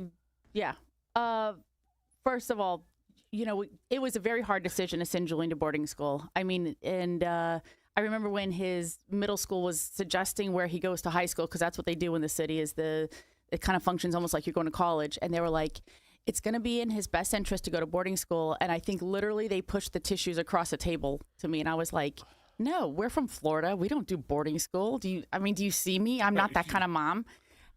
But, we had a neuropsychologist, obviously he was diagnosed, and they helped us, navigate that path. And I always left the choice up to him. Like the first year he went there, I was like, little buddy, if this doesn't work out for you in, 2 weeks, a month. But he excelled there. Oh, every story he ever told me about the school was great. And he, we were talking about, and he wasn't he like class president by the time he left? He was. Yeah. He was the all-class president of this boarding school of 350 girls and boys. What are they, 9th, 10th, 11th, and 12th grade? Right. 9th through 12th.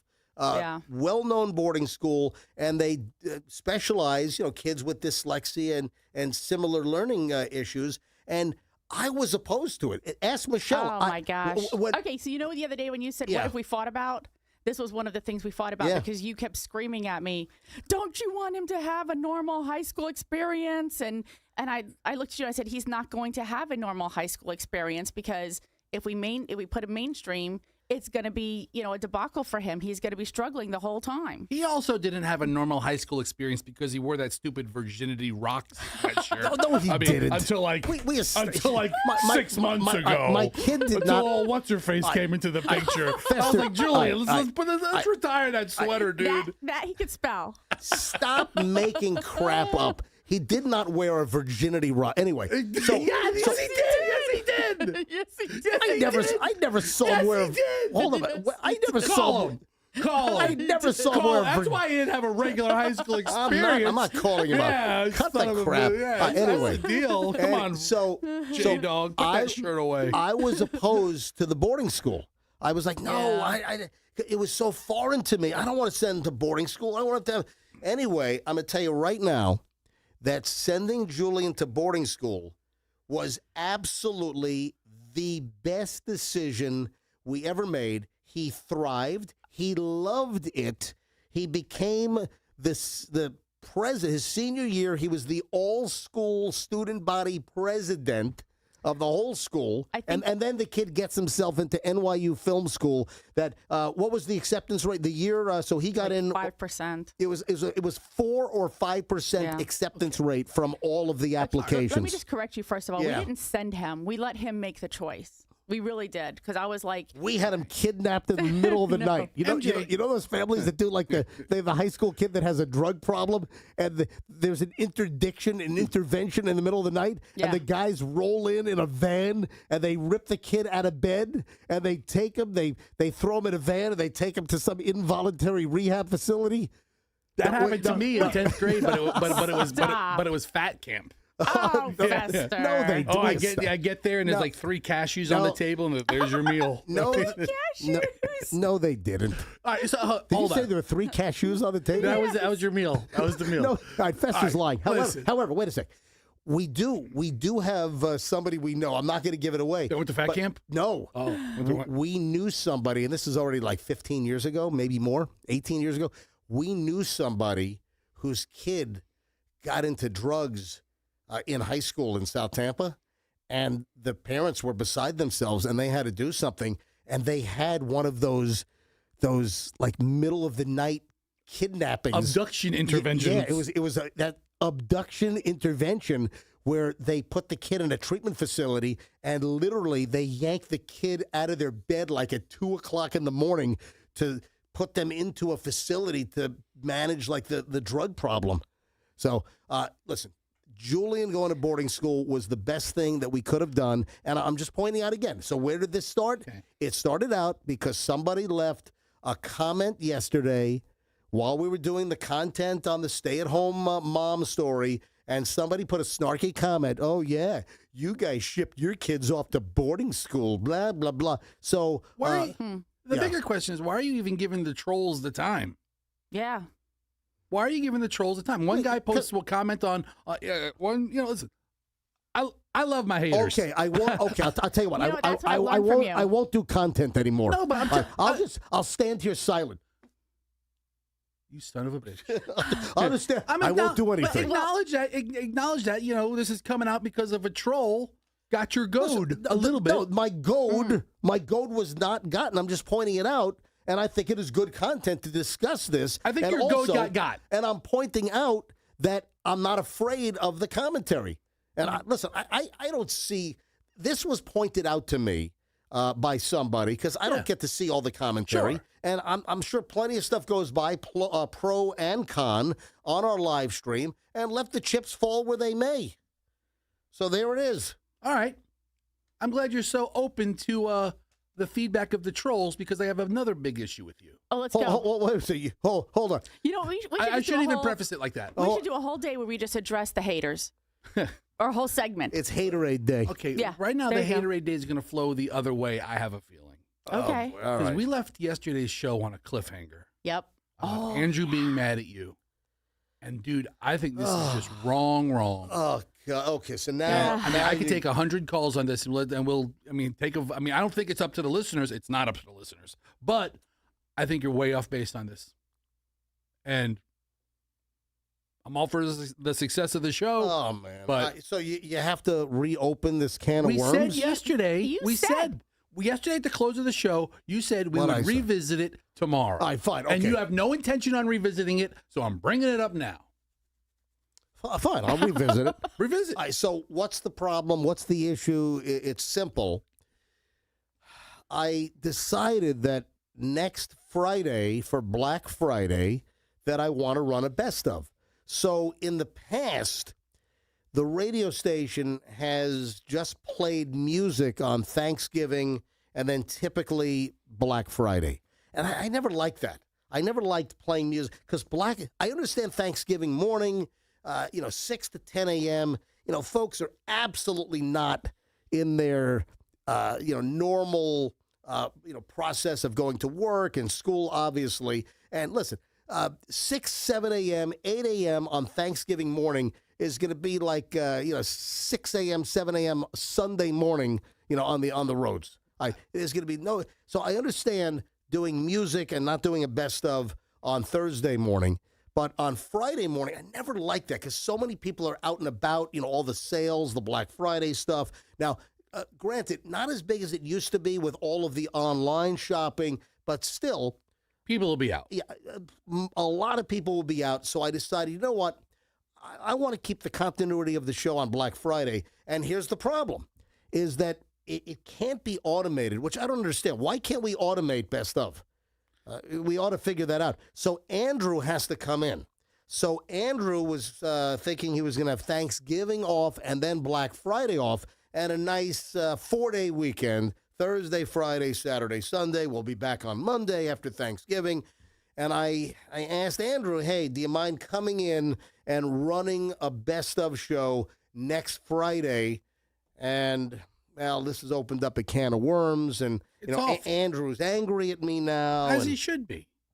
All right, so you're just adding fuel to the fire. You're good at adding fuel to the fire. You know what? Yeah, the Disney princess dresses, the turkey fryer fire. You're a professional at this. It's what I do best. Yeah, it absolutely is. And I'm not stopping on this one.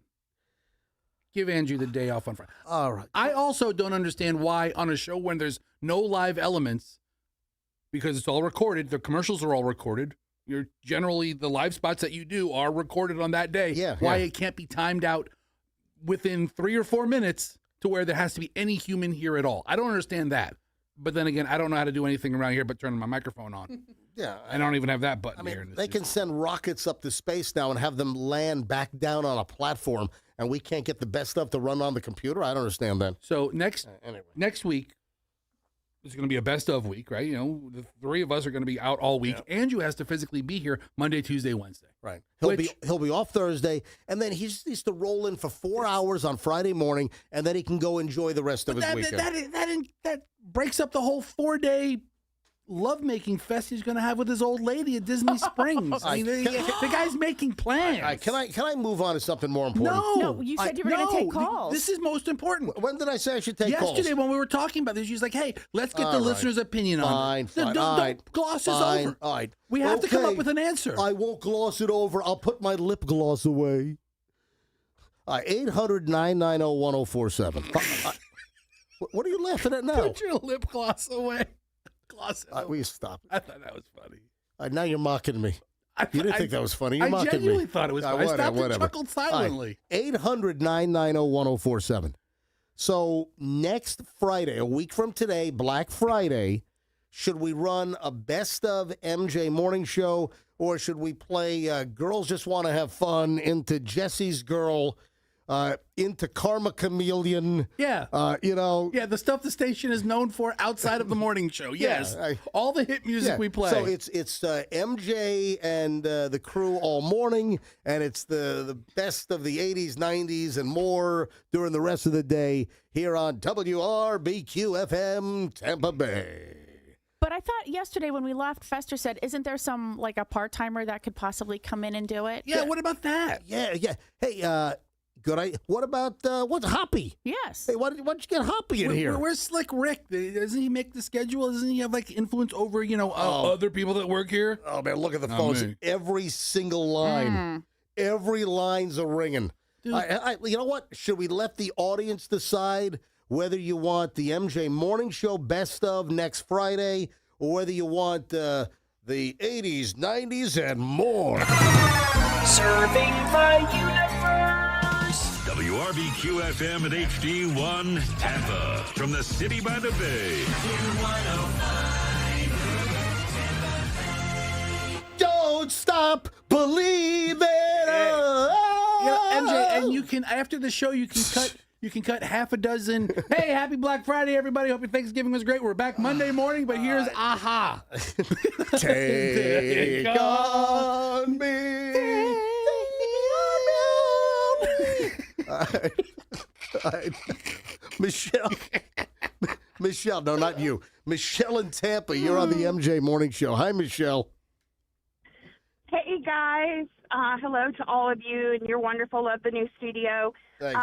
MJ, I've got a beef with you about poor Andrew. First of all, he's got to be there Monday, Tuesday, Wednesday when you guys are all off. That's right. And that's good enough because Friday, like me, you guys are part of my morning routine on the way to work. And all of us who are off on Fridays are going to be sleeping in. We're going to miss half of that anyway. And there's no point in it. If we want to listen to, if we get up and go shopping, we can also put on the rerun on the on YouTube. Yeah. You know, all right. So you're clearly a no. So I'm putting you in the no column that Andrew should not have to work on Black Friday running a best He of. should not have to work on Friday. He should be able to sleep in like everybody else and enjoy the rest of his day. There will be a lot of people on the road. A lot of people do have to work on Black Friday, but Andrew deserves a day off. We need to either figure out how to do it without a human being here in the next couple of Suddenly days. you're a logistics expert, or Fester. we just play music. You can't even tie your shoe, and suddenly you're a logistics man. I wear Crocs for a reason. Michelle, thanks for the call. Let's grab Jesus. Jesus, MJ Morning Show. You're on, Jesus. Oh, thank God you've answered, MJ. Yeah. Please don't tell me you're the schnithead that's trying to make Andrew work. That's right. That's right, Jesus. Amen. Everybody's a comedian. Remember what happened to your last producer when they made him work when you guys were off? No. Why don't you refresh my memory on the inner workings of my operation? Well, you guys were going to go, I believe, I guess it was the same thing. Coop had to come in, and he said, screw it. I'm gone. Oh, he quit. That's not what happened. That's not what caused him to quit. Jesus, thank you for guessing or making up plot lines, but no. He quit because Fester crop dusted him. Yeah. I believe you're wrong. The booth happened. Okay, Jesus. That's what he said. He never said that. He left amicably. We had a big party for him on the way out. We did. And he's still a dear friend, although I don't see him that much anymore. Yeah. All right. Thank you, Jesus. Next. All right. So wait a minute. So you think Andrew should not work, correct? No, he should not work. And if he does, he should spray you with mayonnaise. Okay. Why do we have this guy on the line still? Spray me with mayonnaise? He has the wrong storyline of the show, and he wants to spray you with mayonnaise? 2 calls say no. Let me grab TJ's in Hudson. TJ, MJ Morning Show. Hi, TJ. Hey, I got an even better idea. Yeah.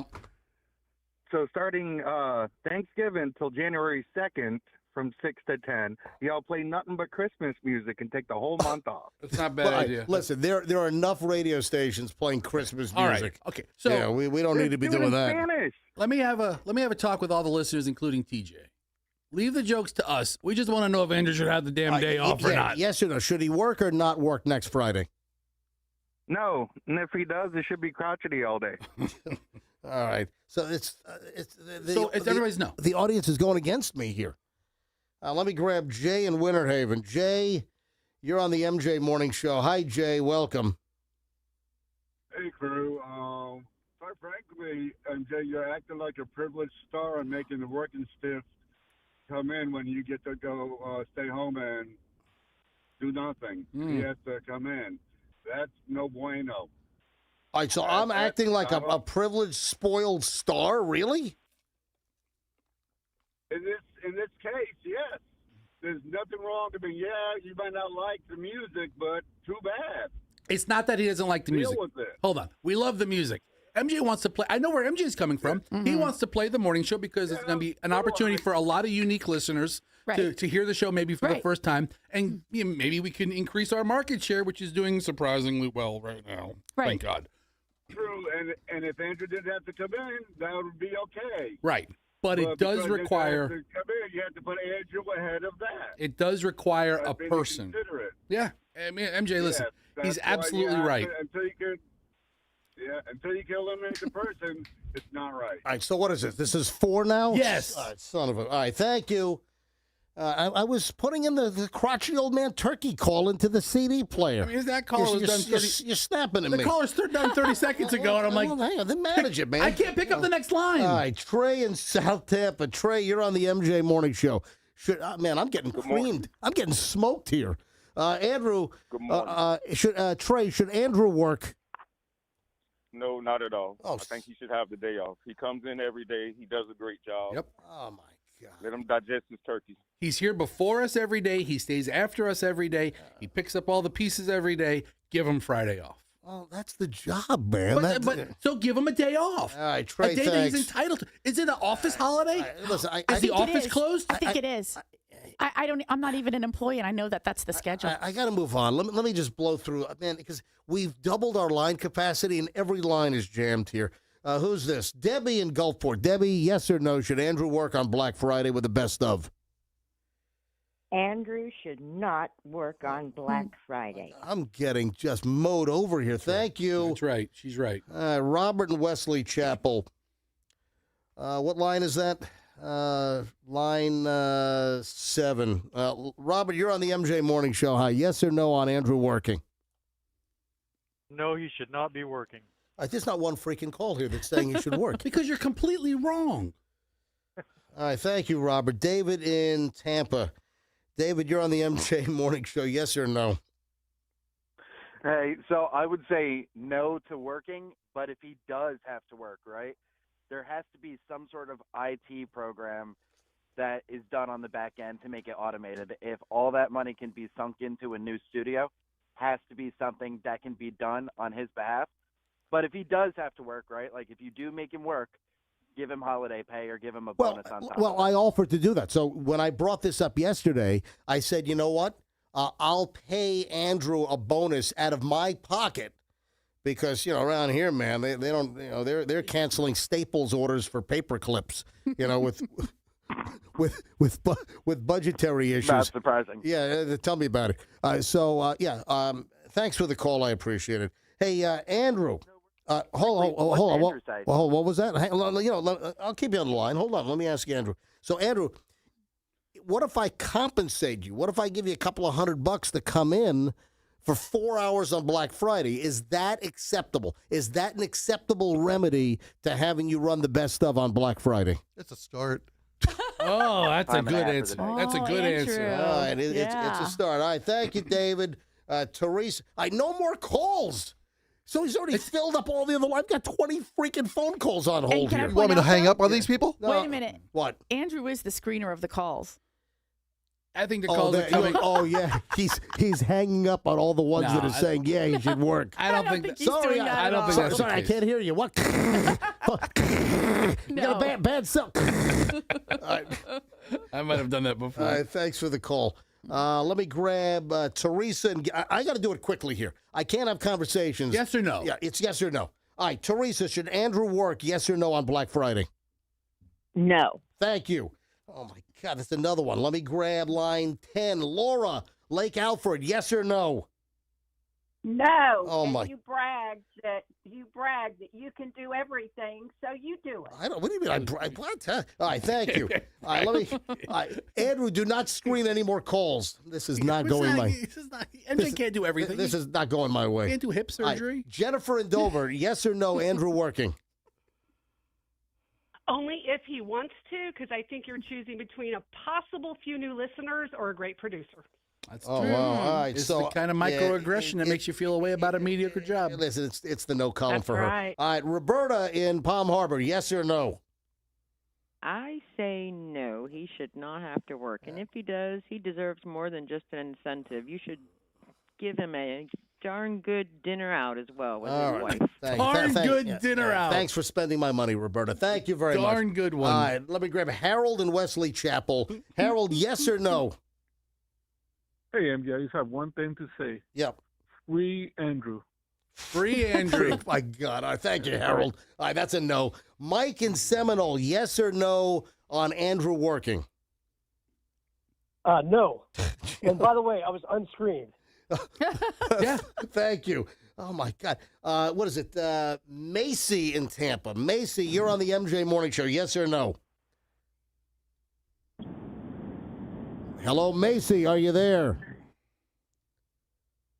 We gotta go. Yeah, apparently Macy's. Sorry, Macy. Jonathan and Lutz, yes or no? I snuck through the screener, MJ. I'm your only ally, brother. Yes, he should work. When you get in the business, you know you're going to work holidays. I'm sorry, Andrew. I'm sorry. God, what? Finally a call. Jonathan says Andrew should work. One call. Thank you, Jonathan. Thanks for being on my side. All right. Don't answer any more calls. Yeah, because let's end on Jonathan so MJ can feel triumphant. All right. Renee and St. Pete, yes or no on Andrew working? Absolutely not. And don't listen to Jonathan. Thank you. Kelly and Land O'Lakes, yes or no on Andrew working? Absolutely not. Jonathan is insane. And from someone that does have to work on Friday, I will not miss hearing the best of. It's absolutely fine. I could listen to music for the day. I might have to stop listening to the show if you make him work on Friday. Now the listeners are issuing threats.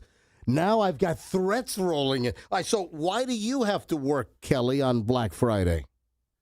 Well, it's the annual enrollment period for Medicare, and I'm an insurance agent. Wait a minute, who the hell is doing annual enrollment on Black Friday for Medicare? 300 million people. It's only October 15th through December 7th, so it's the only window that, millions of Americans get to change their plans. But listening to playing repeats is not important. But a lot of people haven't heard. A lot of people haven't heard the content, though, is what I'm saying. All right, Kelly, I've registered your vote. Thank you. I appreciate it. You got it. All right. And thank God I'm not close, hopefully, to enrolling in Medicare and open enrollment and that kind of crap. All right, I got smoked, man. I got absolutely bulldozed on this. So it's what? It's how many calls did we take? Like 18 calls? So I think it's, let's see, 15, 16, 17, 19. 19 no's and 1 yes, and every line is still ringing in here. Oh, my gosh. Let's Go Jonathan is going to be the new back way to insult MJ. Let's go, Jonathan. Oh, my God. You want to be mad at MJ? All right, so I put in the CD. I whipped out the Nothing But Crotcheties, the 3 CD set, and I found the Butterball Turkey Hotline call that our listeners are asking for.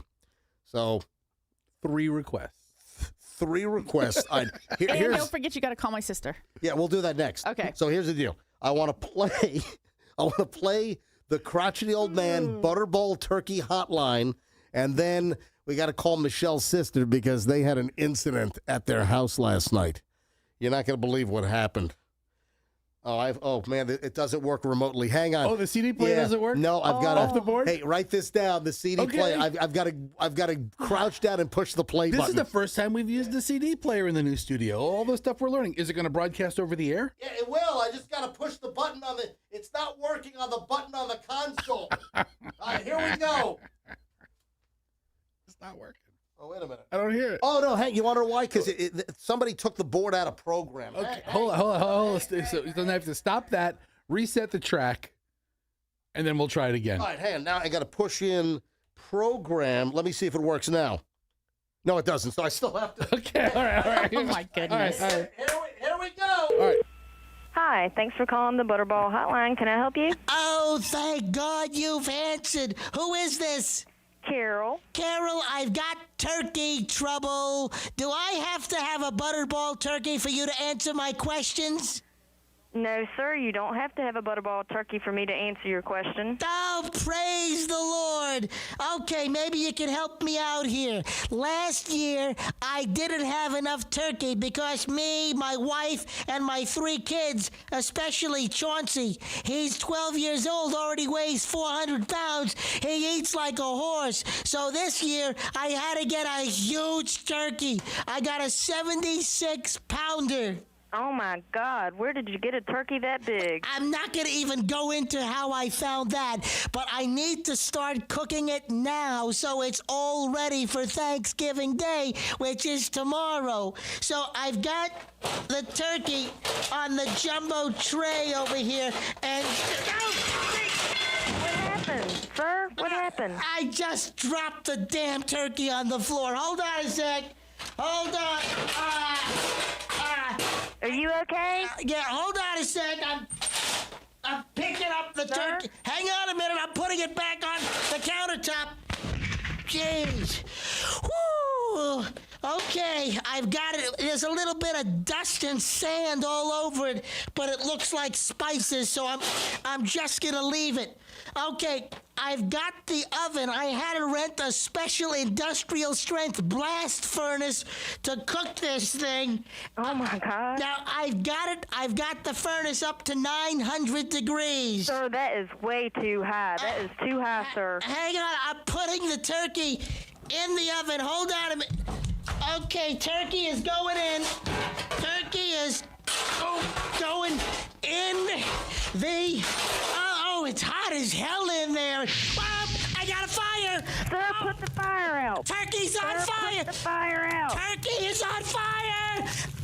Turkey's on... Oh, geez, smoke detector. Turkey's on fire. Smoke detector. Sir, put the fire out. I can't put the fire out. I gotta go. Goodbye.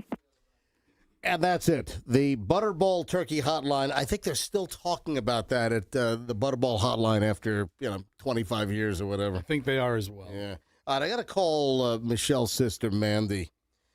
So I'm listening to Michelle. I'm listening to one half of the conversation while Michelle's talking to her sister in the living room. We're trying to watch the last episode of The Lowdown. So the final episode... season 1, episode 8, with Ethan Hawke. We're trying to, and Mandy, Michelle's sister, calls, and I hear Michelle going, "What? You got to be kidding. What did you do? Oh, my God, that's unbelievable." And I'm getting all just ones. I'm like, what? And Michelle's giving me the finger, like, wait. So I'm only getting one side of the conversation. I don't know, whether, her common law husband, had an axe put through his head. I don't know what's going on. Right? Common law. Well, they're not married. I know. I mean, they've been together for how many years have they been together? 10. Yes. I mean, what else do you call it? It's like, common law, I guess. All right, let me call Mandy here. What's the common law husband's name? Brian. Brian. Spelled with an E. Brian with an E? Brien. Oh, my God. I wouldn't marry that guy either. Hang on. Let me try to dial her up here. I think this is the first time we're actually trying to dial out live on the air. Hopefully this works. All right, one. I think we called Julian a couple days ago. Did that work? He thought we had a new number. Oh, you're right. Oh, I did. All right, so 7. All right, now I hit. Now she's up in Chiefland right now. Yeah, I hit that. Then I put it on the air. What is this thing saying? The thing's like. Do you have it on speaker? Is the hand console speaking? I think I got it. Hello. Oh, I got to push this button. Oh, is this not going to work? Hang on a minute. It says it's on the air. Hang on the air. I don't think it's on the air. Well, it says it's on the air. I'm just telling you, I don't think it's on the air. No, it's not. It's not. I know I called Julian before and it worked. Hang on a minute. I don't know how to put it on hold. Great. Drop the line? Is that what Andrew said? Tap the line. Hang on a minute. Yeah, I can't get it to go on air. Anyway, so I might. Yeah. Can you get a dial tone on the air? No, it's a whole digital thing, so we don't get dial tones anymore. So why is this not working? Yeah. Well, that's. All right, so call her on your cell phone, and that's worked before in the past. Yeah, I might just have to hold up the cell phone in a pinch. Michelle and I probably can't talk to her unless we shout, which won't sound terrible at all on the radio. Hold on, let me see if I can dial her like this. One. No, I don't know how this. Oh man, can you talk for a minute? Listen, MJ, I don't know what to say. Okay. Don't get flustered with the phone. They'll figure that out. We know there'd be a learning curve here, and then a couple of things we have to work out. Call her on your cell phone. No. Put her. He likes to tinker like this right at that moment. Yeah, I understand, but what he needs to do to get past this this minute to keep the show on the road and get past this segment, which I'm sure is going to be riveting, more riveting than you troubleshooting engineering issues, is to call. Michelle, I mean, the only thing that would make this really exciting is if he got electrocuted. Screw MJ right now. Michelle, you call Mandy on your cell. Put her on speaker. Listen, we'll work around you. If you want to sit here and get under the board and start reconnecting wires, hang on. I'm going to call her on my freaking Oh, Yeah, I'm going to call her on my speakerphone on my cell. That's what I'm going to end up doing here. Mm-hmm. All right, here we go. And it sounds pretty good. Yeah. Hey, Mandy, it's your brother-in-law, MJ. Hi, good morning. All right, you ought to see. I'm holding up my freaking phone to the microphone. All right, so I'm listening to Michelle last night, and she's going, "What? What? That's crazy. What happened?" Mandy, do me a favor. Do it. Call in real quick. Would you call me? Write this number down. Just call me. All right, that's the call. 800-990-1047. 800. Call 800-990-1047. Call me right now, okay? Okay, 90107. No. Oh my God. It's 800-990-1047. I just texted it to her. I'm calling it right now. All right, call right now. Your All sister right. just sent you a text. Oh my God. All right. How did I call Julian yesterday? That worked. I don't know. Did you call that on the bat line there? All right, put her on hold. All right, Okay. now we've got it. All right, Mandy, I've got you through the regular phone equipment. Go ahead. Okay, hi. Hello. All right, so what happened? What's this crazy story at your house? This story, it better be good after all this crap. All right, so what happened at your house? So we're laying on the couch just watching TV. I'm laying down and I forget what show we had on, and all the critters are inside, dogs are inside, cats are inside, and I hear this crazy like rustling, scratching sound literally like right below me next to the couch. And I'm thinking, well, what the hell is that? My dogs are on the couch, my cats are, they're inside, and it's loud, right? So I look over, and there's this giant, enormous armadillo scuttling across my living room floor. And then he's trying to burrow or bang his head into the the side of, we have like a bar top area, and he's trying to cut a path through there. So he's scratching and banging his head, and so I freak out, and then I'm trying to grab the dogs because I don't want them to freak out. I don't want them to see it. No one's seen it yet but me. So I quickly yell at Brian, and I'm like, "Get up and look what's over there!" And I don't even want to get off the couch. I'm like, quarantining myself on the couch because I also don't want to get attacked by this thing. I don't know what they do. Oh my God! Did it? It was a huge, full-grown, adult-sized armadillo. Not a baby, cute one, but a big one. So my question was, how did it get in the house? Yeah, right. Did you leave like a sliding glass door open or something? We did, because our patio is screened and it's a nice, cool air.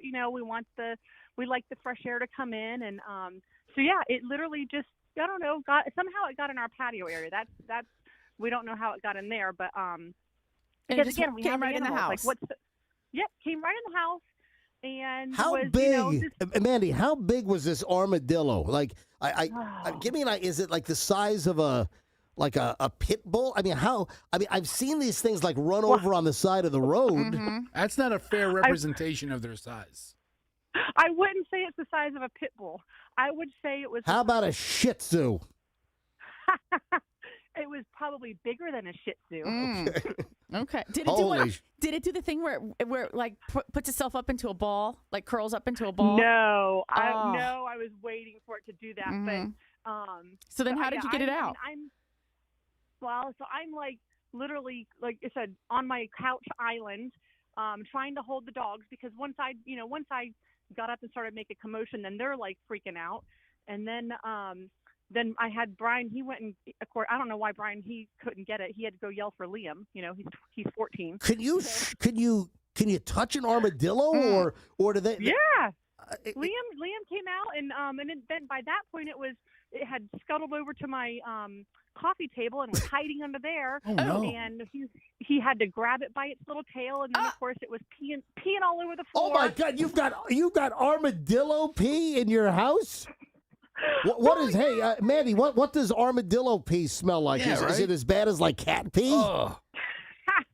Well, it smells like bleach right now because we quickly sprayed it. Oh my God! So, Mandy, just for your knowledge, an adult Florida armadillo is about 15 to 17 inches long, not including the tail, and weighs anywhere from 8 to 17 pounds. Wow. Wow. It's comparable to the size of a large house cat or an opossum. Yeah. Yes, absolutely. It was definitely that big. All right, so Michelle asked the good question. How did you get it out? So your stepson grabbed it by the tail and Yep. He grabbed it by the tail, and then he grabbed it, once he pulled it out by its tail, and then he was able to, quickly grab it by it, on both sides. And then, of course, the thing's wiggling like a maniac, and he quickly runs outside the back door and runs all the way to the fence line and throws them like a football over the fence. Hold on. They do have a hard shell. They can take it. Hurl the armadillo over. Now, Mandy, have you seen armadillos in your yard before? Or is this the first time? Not in our yard. We had one a long time ago when we first moved in. We had one trying to burrow underneath our air conditioning unit because they like to get under those things, and they do a lot of damage. Listen, I'll tell you what. I had a buddy named Carlos that was, I think he was the local chapter of the BMW Car Club of America at one point, and Carlos was driving.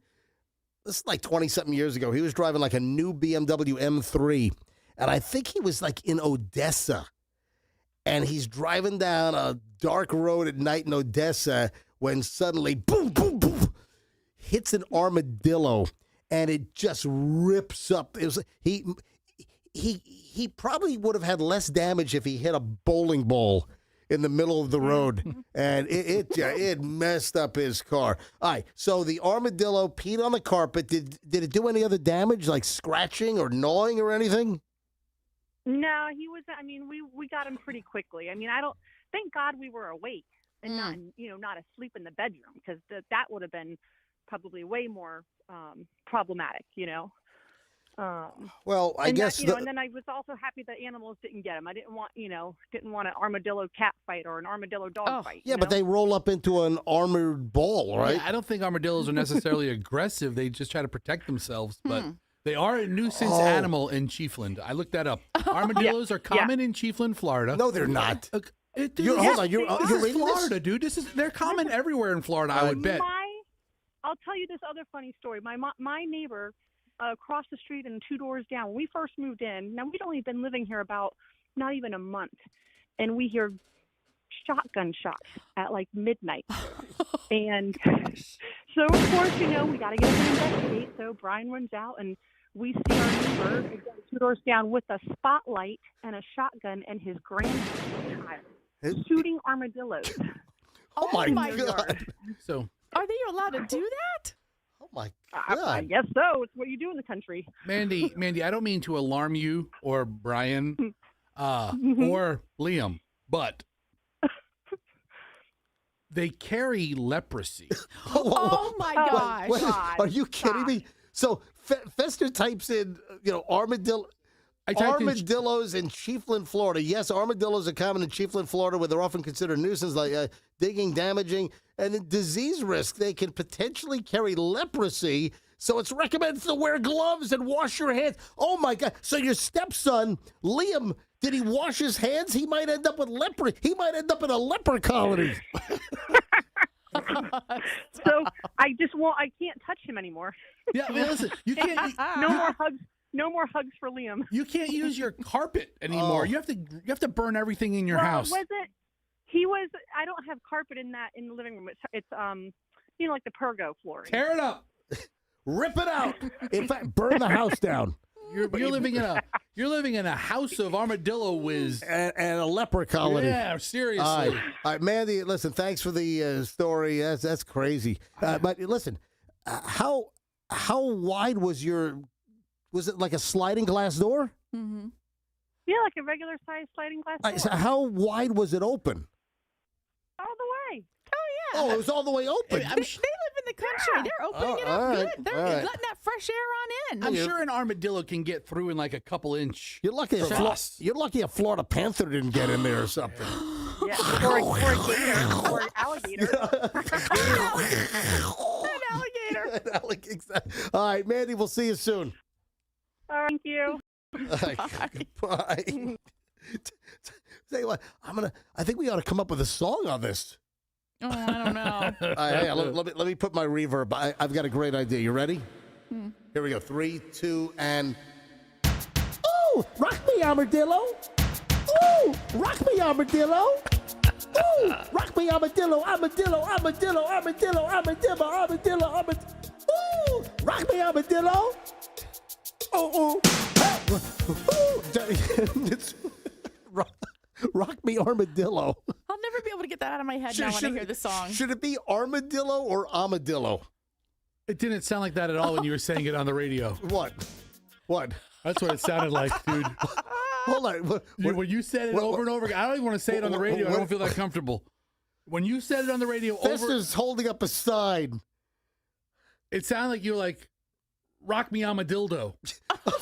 Rock me, I'm a dildo. Rock me, I'm a dildo. Do it again. I'm a dildo. I'm a dildo.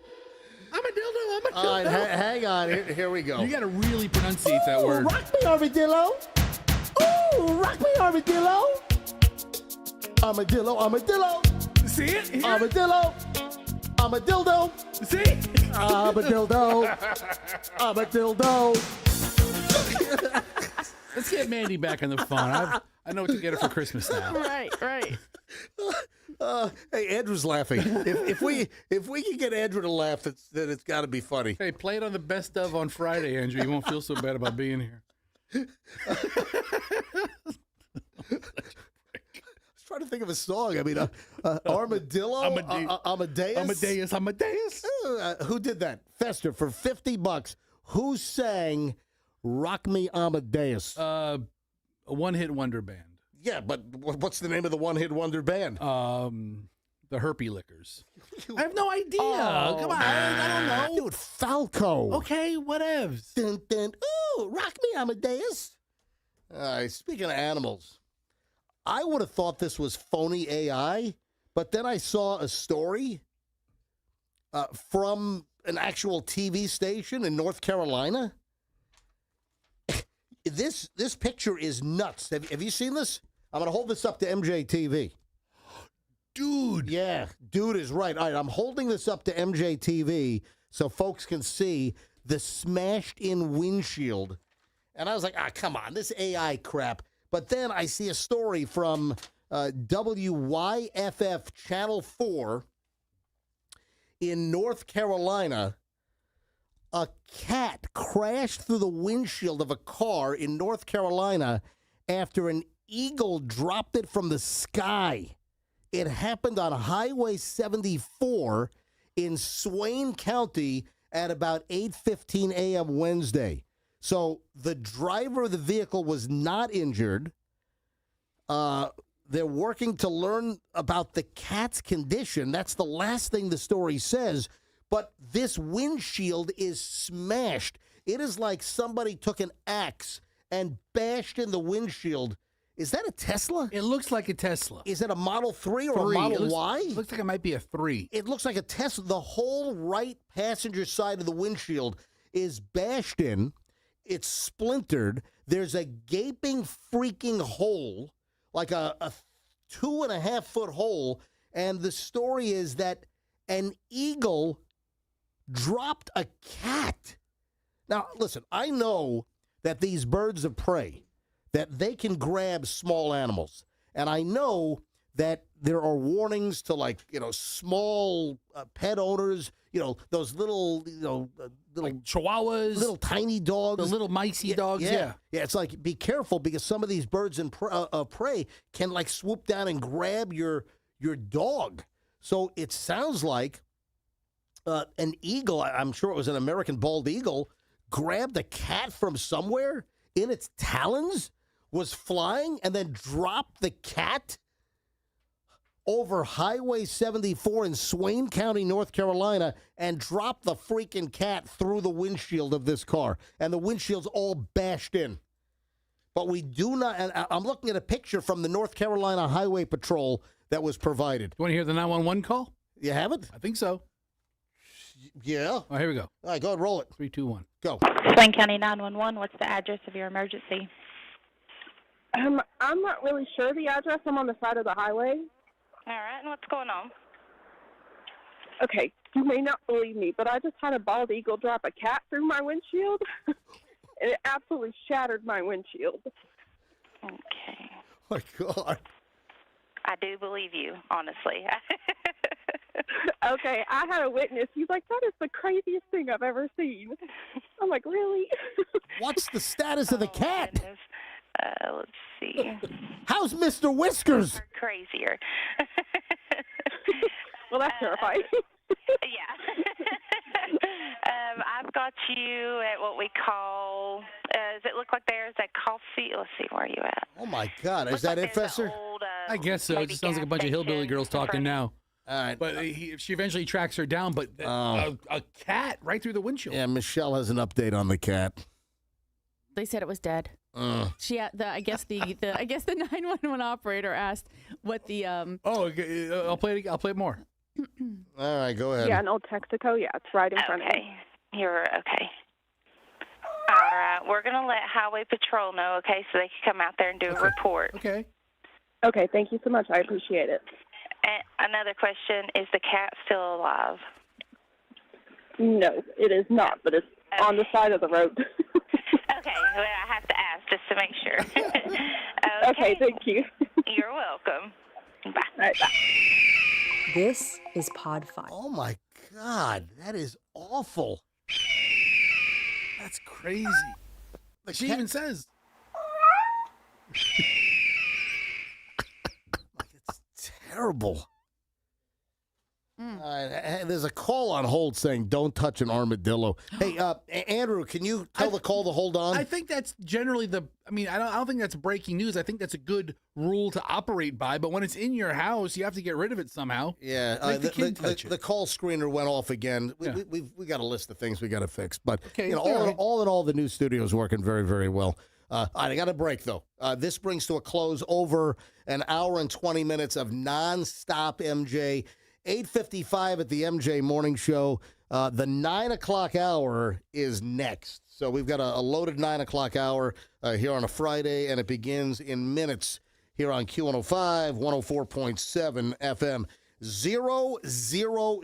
Do you know what 000 is? This is phenomenal. And this is in effect now at Veterans Ford. So I get the flashing lights and the emails and the high priority, and I get this note from Veterans Ford. Hey, tell everyone about 000 now at Veterans Ford. What does this mean? It means that you can get into, let's say, an F-150, an Escape, an Explorer, a Super Duty truck, a transit van, electric vehicle like the Mach-E, the F-150 Lightning for $0 down. 0% financing for up to 66 months and 0 payments for 90 days. 000. So you walk into Veterans Ford, you tell them you want the MJ deal, you negotiate the best price possible, and then you get the 000. This is phenomenal, folks. Treat yourself to a new vehicle. Come on, let's go. Get to Veterans Ford. You're going to love them. Best around. Ask for the MJ deal. No other Ford dealer in town is going to beat an MJ deal at Veterans Ford. And now you got all this 000 stuff. Great time to buy or lease. Veterans Ford, Linebaugh, and the Veterans Expressway. And tell them that MJ sent you. My friends at Two College Brothers Moving and Storage, they have a mission. Their mission is to make your move the absolute best it can possibly be. Take the hassle out. Take the unknown out. Take the possibility of having untrained, former convicts just sprung from prison, working your job, going through your drawers and all through your house. Now, the background checks at Two College Brothers Moving and Storage are extensive. If you're not clean as a whistle, they don't hire you. The training is perfection. They're going to wrap all your furniture in blankets. They're going to handle the boxes of delicate goods like it's their own grandma's. If you want a pristine move, folks, at a great price, you want twocollegebrothers.com. Twocollegebrothers.com. It's the smartest move you'll ever make. Mention me, MJ. Get free moving boxes. Twocollegebrothers.com. Traffic's on 8:57. MJ Morning Show, 9 o'clock hour starts next. Don't move. The accident.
MJ Morning Show. MJ, Michelle, Fester, and we just had a delicious break.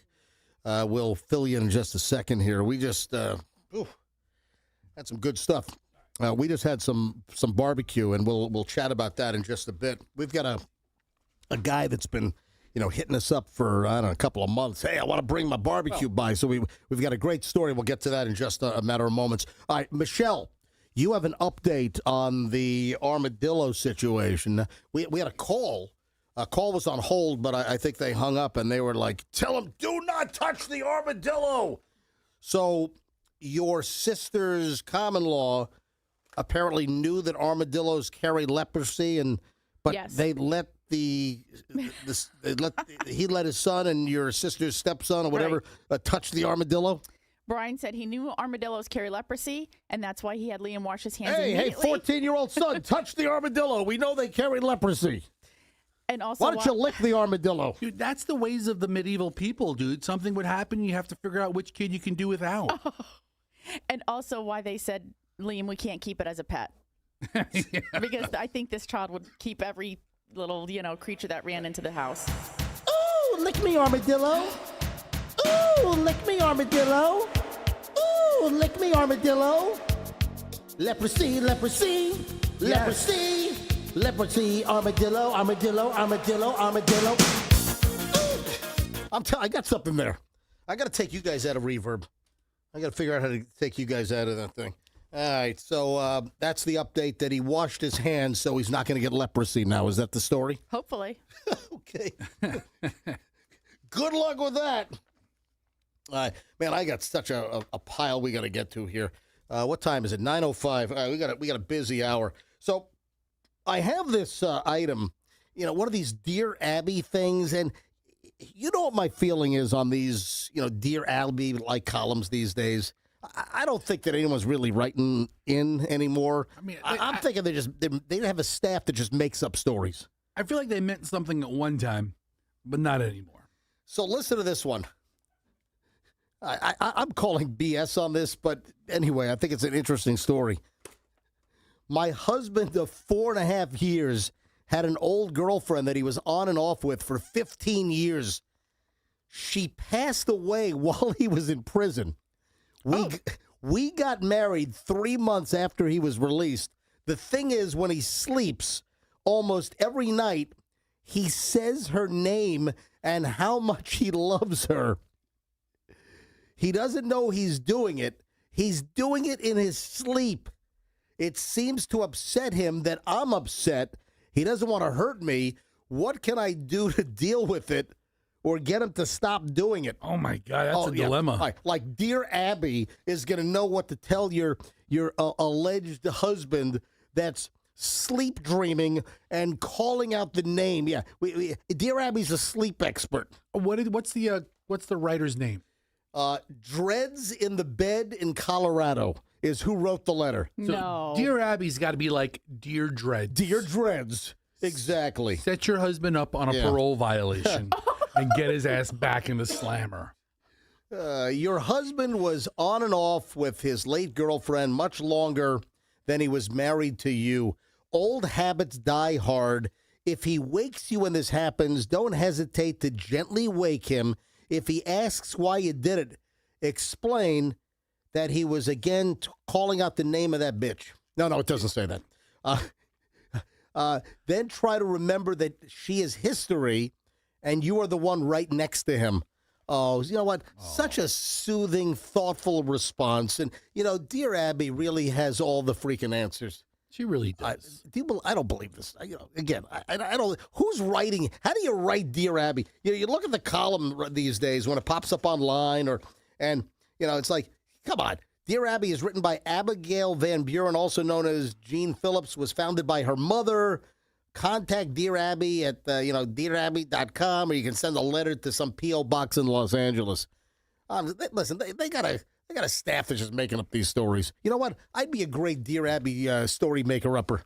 You would be. Yeah. Yeah, you would You'd be a fantastic Dear Abby story maker-upper. Yeah. We put you in a room with a keyboard. And, all right, give me 50 lines. Give me 50 letters. We're back in 2 hours. All right, so, Michelle, let me roll this by you. Let me kind of grab this story and kind of modify it in a personal fashion. So you're next to me in bed, and I'm calling out old girlfriend names. Stabbing you. I'm stabbing you. I think there might be a letter opener in my nightstand drawer. So I'm getting One stabbed? to the throat. All Right there. There we go. I don't know. Yeah. I mean, it's in your sleep, You don't want to stab them. Some Yeah. people think like in your sleep is your truest version of yourself. It's Really? like how the truth comes out when somebody's drunk. Well, Yeah. it depends. You got different types of drunks. You got happy drunks. You've got angry drunks. The truth comes out when you're drunk. Then you have the drunks that you don't know which one you're going to get, the happy or the sad or the angry or the, you just don't know. You talk in your sleep, but you mumble, so it's really hard for me to discern what you're saying. And sometimes I'll just say like, "Really? What was that? What? dude, tell me more." And then you're just like, I can picture sleeping next to MJ. He's like, no, early morons in the news. That might be what it is. Call it now, 1-800-409. Oh my God! You having fun entertaining yourself over there? Vicky and Valerico, you're on. All right, knock it off. We have an update. The creepy cruise story with the 18-year-old. Oh, man, this is getting creepier and weirder by the minute. So strange. So sad. Mike, have you seen the latest on this story? This is Anna Kepner. She was the 18-year-old that was found deceased on this Carnival cruise ship. What was it, the Carnival Horizon? And she was found deceased on November 8th. She was missing, and then it turns out that they found her under the cabin bed, like next to like a life vest, and your life vests are under your bed. So her body was shoved under a bed in her cabin. All right, listen, this is about to take a really bizarre, creepy twist. Because remember, initially, we didn't know what happened to this young woman. We had no idea what happened to 18-year-old Anna Kepner. She was on a cruise with her mother and her stepfather and siblings.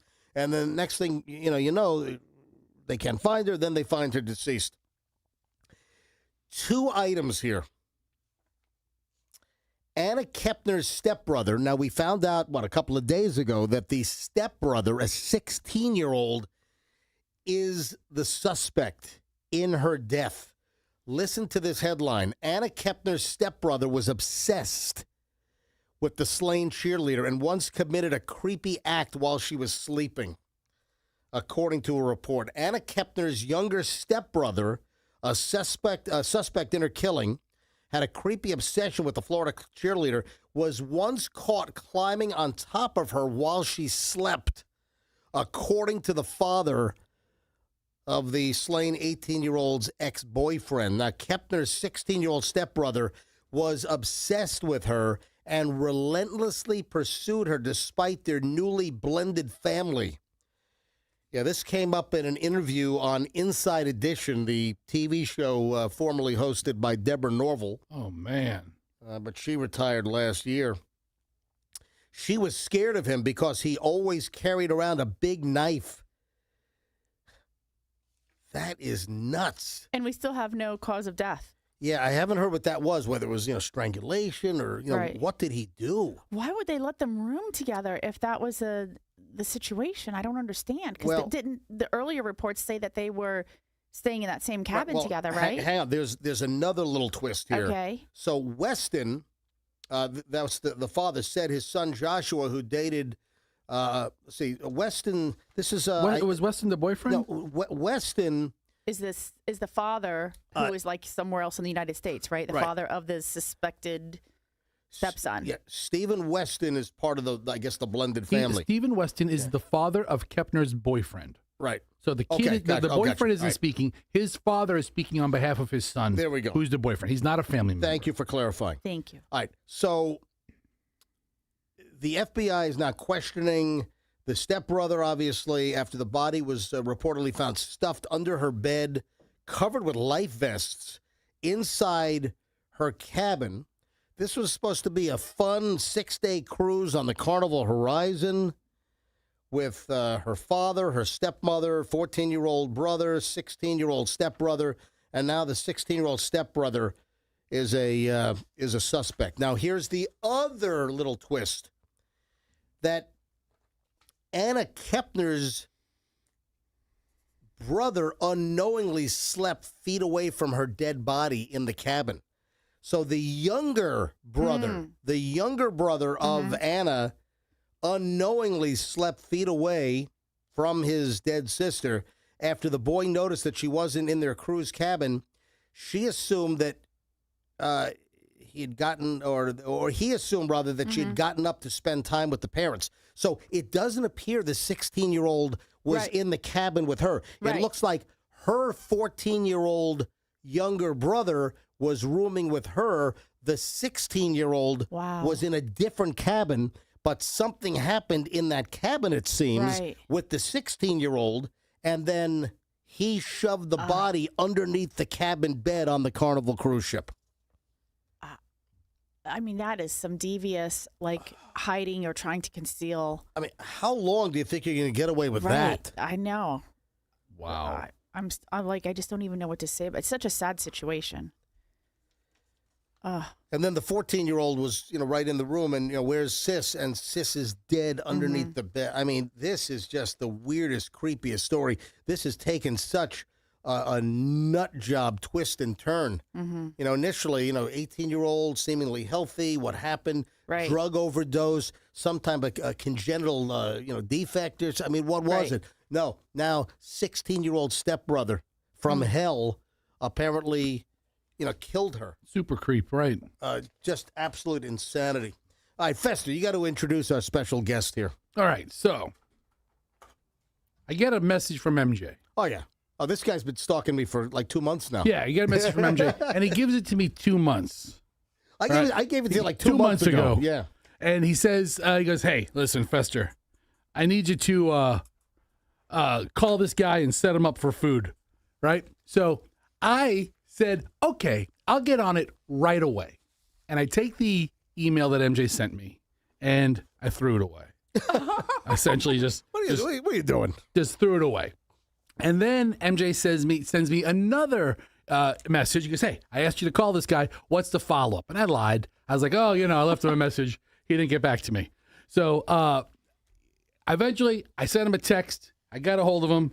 And David is here, and that's not a traditional restaurant, but he started a barbecue catering service. And then I come to find out he's a retired Tampa police officer. So is his wife. And he's starting this Brandon Barbecue. And he's like, hey, I want to bring you guys some barbecue. Right. But it's not a storefront or a truck yet. It's like catering. All right, so go ahead and make the introductions here, Fester. David, this is MJ. MJ, this is David. David is tall and good looking and makes good barbecue. MJ is a little bit shorter, not strong. So first of all, David, how long were you a Tampa cop? I was there for 20 years. Wow. And how long you been out at TPD? I've been out a couple years now. All right, so, you look too young to retire. I got retired medically, so. Oh, okay, I got you. No choice. Gotcha. All right, so you decide to get into the barbecue business. Yeah, I've been barbecuing for 20-some years. Okay, and that's the thing. I've loved it. You cook your whole life. You cook your whole adult life. You love it. Then you got to come up with something to do, and you're like, I love cooking barbecue. Let's give that a shot. Yeah, that's exactly what I did. That's awesome. All right, so I just sampled your stuff. That pulled pork is phenomenal. Michelle is a pulled pork snob. Oh, yeah. Yeah, I would use the B word. That's also accurate. Michelle is a snob beyond belief when it comes to pulled pork. And she's like, this is delicious. I took mine before those other scavengers get in there because you know how I am about that. Oh, yeah. Michelle got her good healthy portion. I looked at it right away. I can tell. I can just look at it and I'm like, yep, this is my kind of pork. You had the first dig. Oh, yeah. Yeah. And, you were asking for the sauce, and then he says, you don't need sauce. Nope. And you don't. You don't need any sauce on this. The flavor is so phenomenal. Dude, I'm telling you right now. So you're just cooking this stuff at home, or? Well, no, I'm actually fully licensed by the state. Okay. So there are state regulations. Right. That makes us feel better. Yes. There's a commercial kitchen that I rent space out of. Okay, gotcha. So you're using a commercial kitchen, but right now you don't have a food truck. No. So you don't have a brick and mortar location. Right now you're doing catering jobs. Catering and delivery.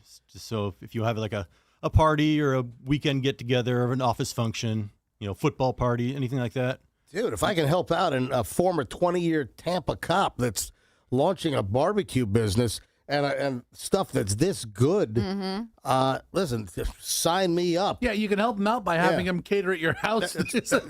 Tell me about it. You want to help him out. For our Super Bowl party? I will take that job. Yeah, how long have you been catering? How long have you been doing this? I've only been up and running for a couple months now. All right, so so you reached out to us like when you first launched. Yeah, pretty much. Wow. I mean, here's the deal. He has his barbecue dialed in. The barbecue's fantastic. The brisket is amazing.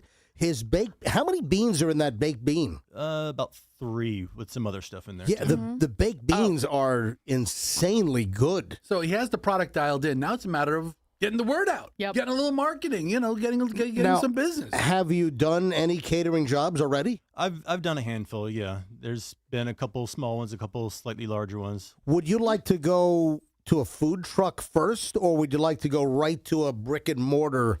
I'm telling you, this stuff is good enough that you ought to just find a space. Well, I have been looking into space, but just starting, there is no money for that. It is so expensive now. Yeah, space has so many other expenses. Yeah. And the food truck, that would turn into a full-time job for me. Right. And I don't want a full-time job. I want to be able to take care of the home, take care of the kids, Right. and So do this to have something to do and have fun. You want the specialized catering gigs is what you want. Yes. So you're really doing what so you don't want the truck per se. You don't want a storefront per se. I mean, maybe if way down the road, if people love this enough and there's as much business as I can hope for, maybe a store one day, but food truck is kind of out. But you know what? I hear a lot of times that the catering is where it's at. You don't even have to have a storefront sometimes. You can just get all your business from catering, and you don't need to work, a difficult, schedule with a restaurant. Yeah, the restaurant keeps you all out. The business model is a barbecue on demand concept. I'm telling you right now that this stuff is so good that you should be booked every weekend or, for corporate events during the week. If anybody's looking for a holiday, event that they have something and they want to add this to their, to their food offerings, I would definitely recommend it. This is fantastic barbecue. So how do people get a hold of you? Okay, well, it's Brandon Barbecue on Demand. You can find me either at my website, which is brandonbbqondemand.com, all one word. And I've just started, there's not much there yet, on Instagram and Facebook at Brandon BBQ on Demand also. But you know what? The Instagram, honestly, I mean, not because MJ loves Instagram, but it's really where it's at. It's where people, it's what people are holding. What do people have? They don't watch TV anymore. They watch their phone. The phone is the TV. The phone is the advertising for a lot of these small businesses who are trying to get their name out. Brandon BBQ on Demand. Correct. So BrandonBBQOnDemand.com, and just his contact information obviously on the website. Yeah, the website has everything. The phone number is 813-693-1819. All right, good stuff, man. Thank you for bringing this by. Thank you for having me. Yeah, absolutely. We're doing Thanksgiving turkeys? All right, Fessy, don't need I do have one lined up.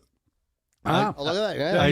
I do have one lined up. There you go. Anyway, I'm also doing a 3-day holiday in Waimama at the Civic Center, at the Convention Center. Oh, that'd be nice. So I'll be there for 3 days here in December coming up. I think it's the 12th through the 14th. And that's how it starts, man. That's a small business starting grassroots, man. That's how it goes. BrandonBBQOnDemand.com. Thank you, buddy. I appreciate you coming by. Best of luck with everything, so much. And I'm not going to say the food is good unless the food is good. Yeah, I mean, that food is good. Well, I know that you are a foodaholic and you only talk about good food. So I said, you know what? I think mine deserves to be in there. No, you were right. Thanks for coming by, man. Thank you, buddy. And Thank you so much. continued success. I'm sure we'll get you a couple of gigs down the road. Anytime you want to come by, just let me know. All right. Hey, there is research. Ancient DNA is suggesting that Neanderthals engaged in. So the Neanderthals, the predecessors to human beings, to humans as we are today. Did we ever doubt this? Yeah, I don't know. I'm not sure why we would think they didn't engage in kissing, because it's kind of like the precursor to some other stuff that made us all still be here. Right, Fester? Yeah, well, but I'm just thinking, what the hell was Neanderthal breath like? Oh, you don't care. You don't care. You know what? They probably picked some herbs and leaves and berries and stuff and used that as like a natural mouthwash. I mean, think about how bad breath must have stunk 80 years ago. Yeah. 100. I think about like the times of, I'm watching this American Revolution thing on PBS. Yeah. And I'm watching the first couple episodes. Right. And they're like showing George Washington. And I'm like, that dude had every tooth rotten out of his mouth. Right. What did George Washington's breath Oh, smell? yeah, that's a good question. Yeah, I mean, think about Hamilton Later was today on the History Channel, we'll explore what George Washington's wooden teeth breath smelled like. They talk about Ben Franklin and John Adams over in France. How stinky were those? Oh, I'm French? sure. I'm guessing Ben Franklin had some BO that would peel the paint off the walls. Right? He looked it. Oh, yeah. But, all through human history, people stunk. Yeah. Statistical modeling based on living primates suggests an 84% probability that Neanderthals engaged in kissing behavior. And I guess they didn't think that happened. So this is now a new challenge to outdated thoughts or stereotypes. Modern humans and Neanderthals share an oral microbe that only diverged 112,000 to 143,000 years ago. Yeah, way to nail it down. Yeah, there, look at guys. that. Yeah. We've got a range here. That's real science. But I was honing in on Neanderthal breath. What do they think? We were sniffing each other's asses like dogs do? I mean, what do they think we're never doing, Neanderthals? Maybe. I mean, let's start with the kissing. Maybe we'll end up with never mind. Oh. I mean, who knows? But yeah, remember, Shelby, are you shocked at this information? I am not shocked to find out that Neanderthals kiss. Wait a sec. We have a Neanderthal era TV commercial that Andrew just stumbled upon. Say goodbye a little longer, make it last a little longer. Give your breath long-lasting freshness with Big Red. So the research also showed that they had Big Red back then. Kiss a little longer, Mm-hmm. My Big Red ain't the gum. You ready for this, man? I know that I what the hell are you saying? That was a low-key, not drawing extra attention, wiener joke. What are you saying? My Big Red ain't the gum. Just stop. All right. So I thought you were going to gloss over it. Those who got it, got it. I usually don't have to go back and... I know that you're an Elon Musk fan. So Elon Musk's AI is called what? Grok. Grok. Not to be confused with Gronk. Grok. So Grok apparently has gone nuts. And there are a couple of interesting things here. So Elon Musk's AI assistant called Grok apparently, I don't know how to say this. On Grok yesterday, apparently it was telling people that Elon Musk had the potential to drink pee better than any human in history. I'm like, what?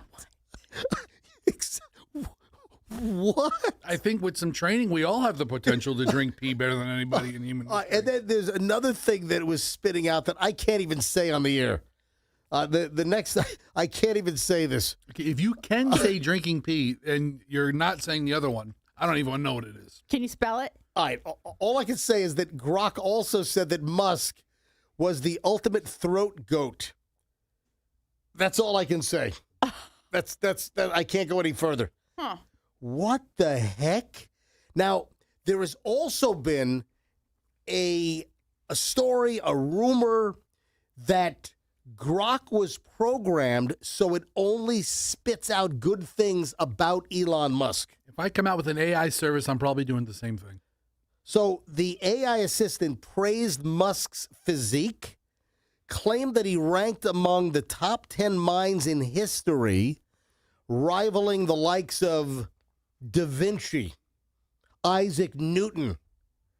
But then it was discovered that Grok was programmed to say positive things about Musk, regardless of the topic. But then it goes crazy and it goes haywire. And in this, I guess, programming that it only can say good things about Elon Musk, somebody prompted it, and now it's saying that he drinks pee better than any human in history. I'm like, what? Let's put it to the test. I have Grok pulled up right now. Is Elon Musk? Be careful, Fester. A well Endowed. Come on. What are you asking? What do you want to ask? Why do you have to type that in? I want to get a positive answer. Yeah, type that in. Endowed man. Oh, my God. Look at the time. It's 9:27. Andrew, you didn't tell me we're running crazy late here.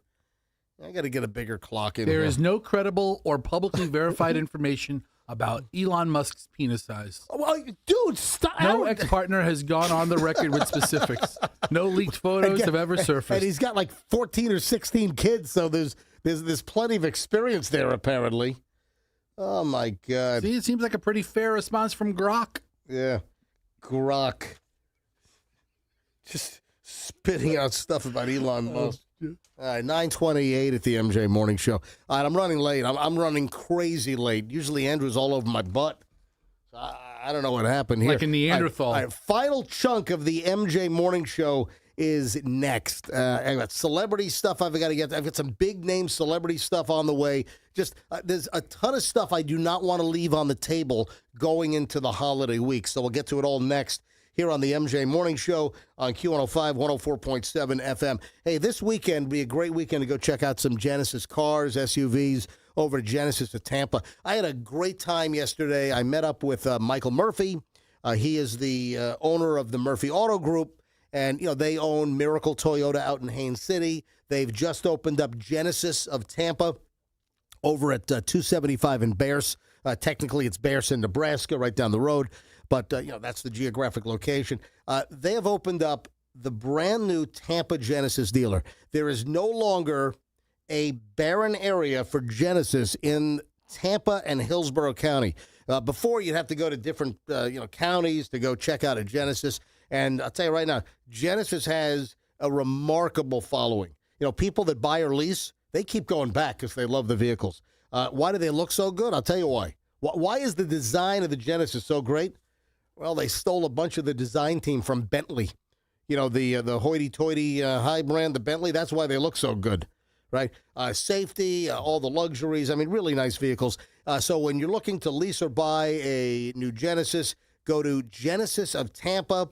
Also, Genesis Service. You now have options, folks. Genesis of Tampa is now open, and tell them that MJ sent you. And I was just over with Mike Murphy, the owner of Genesis Tampa, at Metropolitan Ministries yesterday, where we dropped off 90 frozen turkeys for Metropolitan Ministries. Thanks to Genesis of Tampa, the MJ Morning Show, we donated turkeys. We had West Coast Pawn in Lakeland, Barrow's Sandwich Shop, and Hernandez Video Services also. So we dropped off 90 turkeys. So thanks to everyone that jumped in on that. Genesis of Tampa. Folks, Zero Res will get your home in great shape prior to company coming over.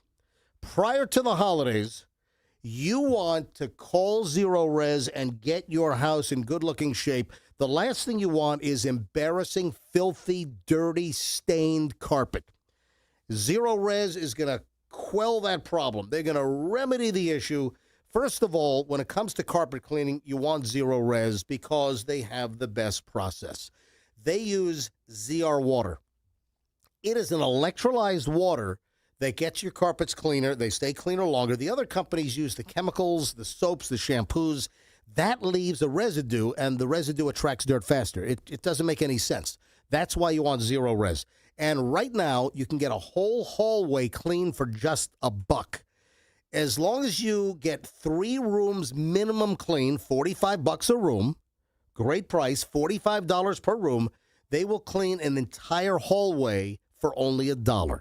Hit up Zero Res right now. Go to ZeroResTampaBay.com, ZeroResTampaBay.com. Zero Res is the right way to clean. All they leave is clean. Tell them MJ sent you. ZeroResTampaBay.com. Traffic's on. 9:32. Here's Schreiner, MJ Morning Show, back in just a minute. Not much volume right now, and traffic is moving well around Tampa Bay. A couple of smaller things. There's an accident in Tampa on Benjamin Road.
Totally lost track of time. Hey, Andrew, typically you're the time cop over there, and you didn't tell me I was like running 7 minutes late because I've got to get used to the new clock position because, listen, we're in an all-new studio. All in all, I think the week has gone pretty well.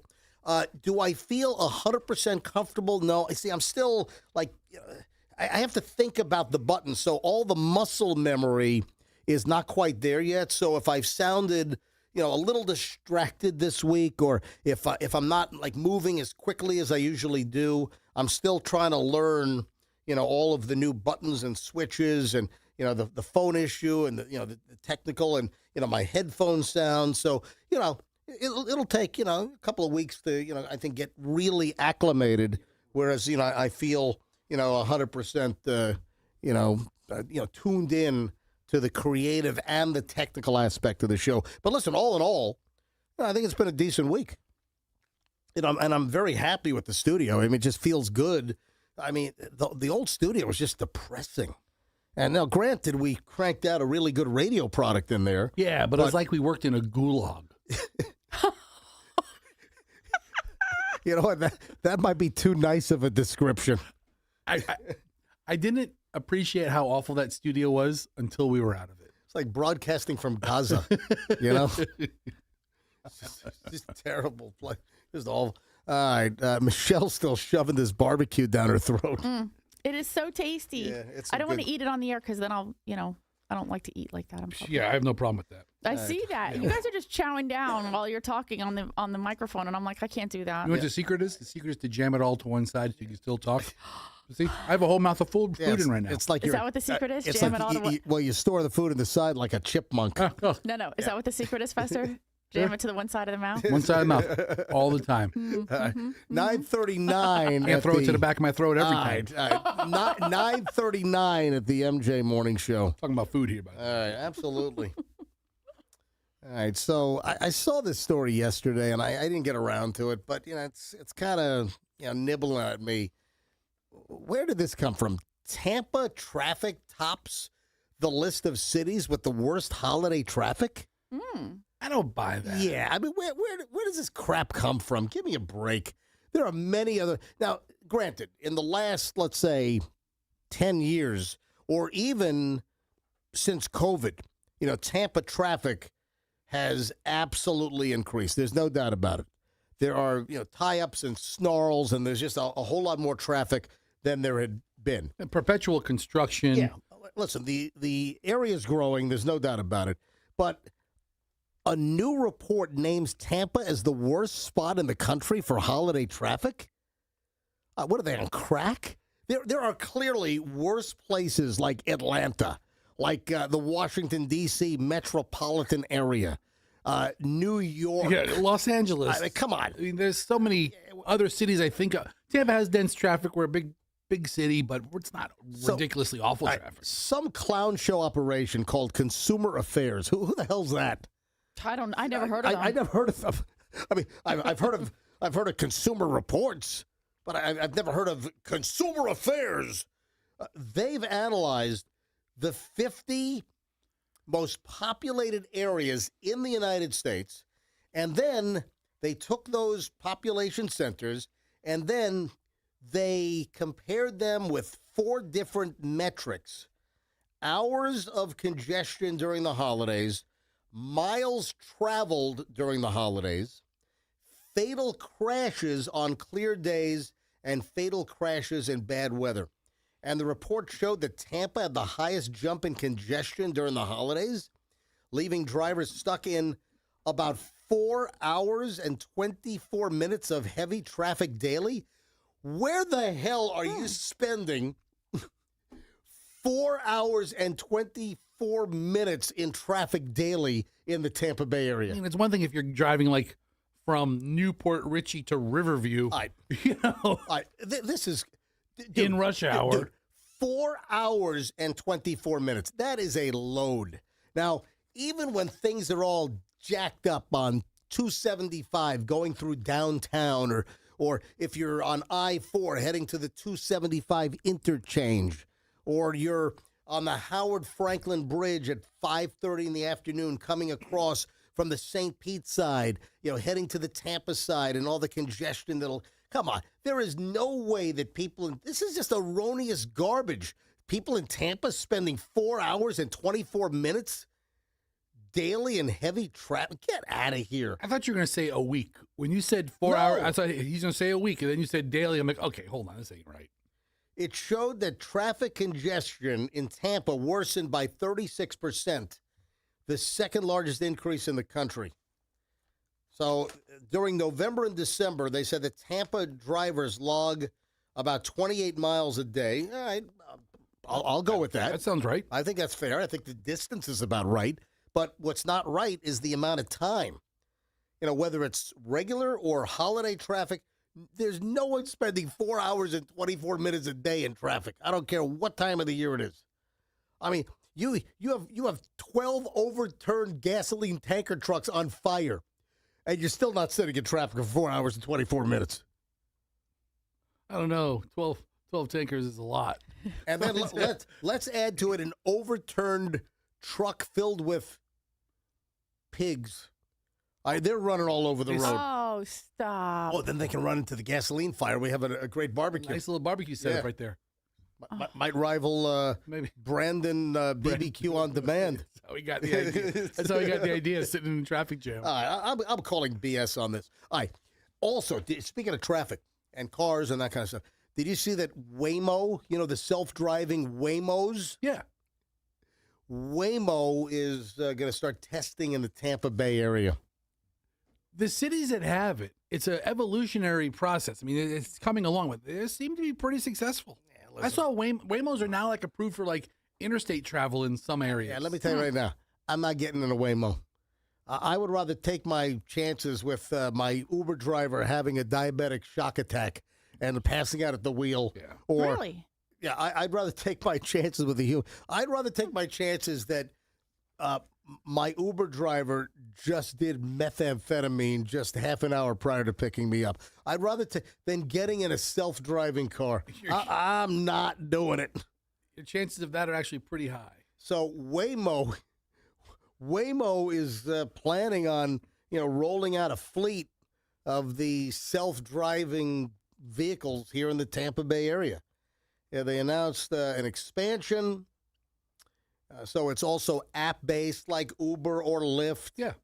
And they're going to expand it to numerous markets in the country. They already operate in Atlanta, Austin, Texas, Los Angeles, Phoenix, and around the San Francisco Bay Area. And now Waymo says they're going to hit up Tampa. So we don't have the timeline on, when they're going to start testing and, when it would actually be available for use by you and me, Fester, and others in the Tampa Bay area. But I'm going to tell you right now, I'm not getting in a Waymo. I feel way more confident in a Waymo than I would with Right. Look at guy who's been in the country for 3 weeks. Right. Allison was hit by an Uber driver. Yeah, those Waymos they're pretty they're getting more and more dialed in. They're only improving. Statistically, they say that you're safer, that and the ride is more pleasant. I read a review on it. She got into the car.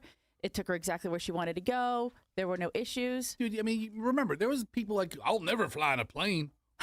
People weren't meant to fly. Those Wright brothers are crazy. Where are you going to poop? Those were legitimate concerns a while ago. I mean, less than 100 years ago. 100 years ago, that was a big concern. So on the subject of Waymo, and bring up the story. You need to bring this up on the computer. I printed it out, but I can't find the damn thing. But this is like a month or so ago. A bunch of pranksters, I think it was in Los Angeles, they screwed up the whole Waymo system, and they hailed a couple of dozen Waymos to some dead-end street. Do me a favor. You got to go to Google. All right. Because I did print out the story, and I can't find it. I'm a discombobulated mess. I'm still trying to find my way around the new studio here. But Waymo. Yeah. No, just type in Waymo prank. E-R-A-N. Yeah, San Francisco. San Francisco? Yeah. Oh, you know what? There it is. So go ahead and clear that. Okay. Yeah, clear that, and then hit. No. I'll go back. Go back. Go to the road and track one right there. This one? So I wonder how long it's going to take for some pranksters to screw with Waymo here in Tampa. Yeah, so scroll up a little bit. San Francisco has become a bastion of technology, innovation, blah, blah, blah. Even so, the autonomous operating Jaguar I-Pace vehicles are fairly well behaved with so many miles driven. But I scroll up. Apparently, this is back in October, 50 people went to San Francisco's longest dead-end street, and they all ordered a Waymo at the same time. That's funny. So I scroll up here. This is a Road and Track article. And apparently all of these cars show up, and it just jams the street. They don't know what to do. Oh, you know what Waymo does when it's confused? It stops. It just stops. It just stops right there. Yeah. So I'm just thinking of like the Waymo just stopping in the middle of, I-4 and Thenodisassa Road, you know? It's just so many Waymos jammed down the street. How'd they all get out? Yeah. I don't know how they unwound this, but the pictures are hysterical. Oh, so this guy coordinates 50 people that he knows. They all get the Waymo app, and they all order the car to this long dead-end street in San Francisco, and all the Waymos are pulling in, and they're all wedged, and they're all stuck. They shut down. They're confused. They don't know what to do. Sounds like a morning show prank. Oh, man, it's hysterical. Unbelievable. A couple of things before we get out of here today. The smoking gun has found another fabulous collection of Tampa Bay area humanity. Along with felony narcotics counts, a Florida woman's been charged with animal cruelty after local cops executing a search warrant found a large tortoise living among the piles of trash and debris in a ramshackle property. Yeah, the raid happened earlier this week on Tuesday in Clearwater, home of Olivia Merriex, a 33-year-old. Yeah, so the raid was initiated because she was a suspect in, I guess, the prior sale of ecstasy to an undercover Clearwater police officer. And they, I guess, termed the residence as a known drug house used to store and sell narcotics. So when they did the raid, they found cocaine, ecstasy, a designer drug called DMP. So she was read her rights, and she admitted to the narcotics sales inside the house. And this was a home that she took control of after the death of her grandfather. Yeah, I'm sure Granddad would be really happy that you're rolling all this crap out of the house. Just take care of my giant turtle. But there you go. So while the cops in Clearwater are going through the house, they find a tortoise in this room that's filled with junk and trash. That tortoise must have loved it. Sounds like a tortoise adventure. So the room they went into apparently had roof damage, and the roof was missing or falling down into the structure. That's fine for a tortoise. They have their own house. No food or water apparently provided for the tortoise. And this tortoise had been living in the home for more than 10 years and was the granddad's tortoise. You know, the granddad is rolling over in his grave knowing that his tortoise of 10 years plus is not being treated and cared for properly. Do they give a name of the tortoise? It does not. Oh. Yeah, the size and the age of the tortoise was not detailed by Clearwater Police. The tortoise was turned over to the Clearwater Marine Aquarium, and the tortoise is now in their hands. Wow, is that unfreaking believable? Poor tortoise. You don't hear a lot of tortoises in the news. No. No. There was, I think, a tortoise recently in the news that they did release out into the wild that's been like in captivity for like 40 years. Really? So it's a second tortoise story. Yeah. They happen in threes, you know.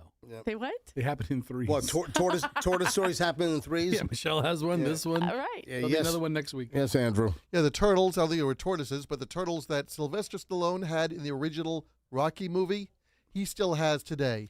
Are you serious? Yeah, their names are Cuff and Link.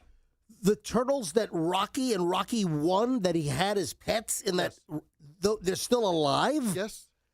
Wow. Oh, my, that movie's like 1978 or something. Turtles are like 100-year animals. Yeah. No, but you know, the big giant ones, those will live for like 150 years. I didn't know about the little turtles I mean, unless that he was feeding in Rocky 1. Wow. What time is it? 9:52 at the MJ Morning Show. Time to go. Yeah, I mean, listen, almost. Oh, did you see? This is insane. Did you see the unbelievably stunning images? I mean, I was stunned. Did you see the pictures of the UPS plane and the engine flying off?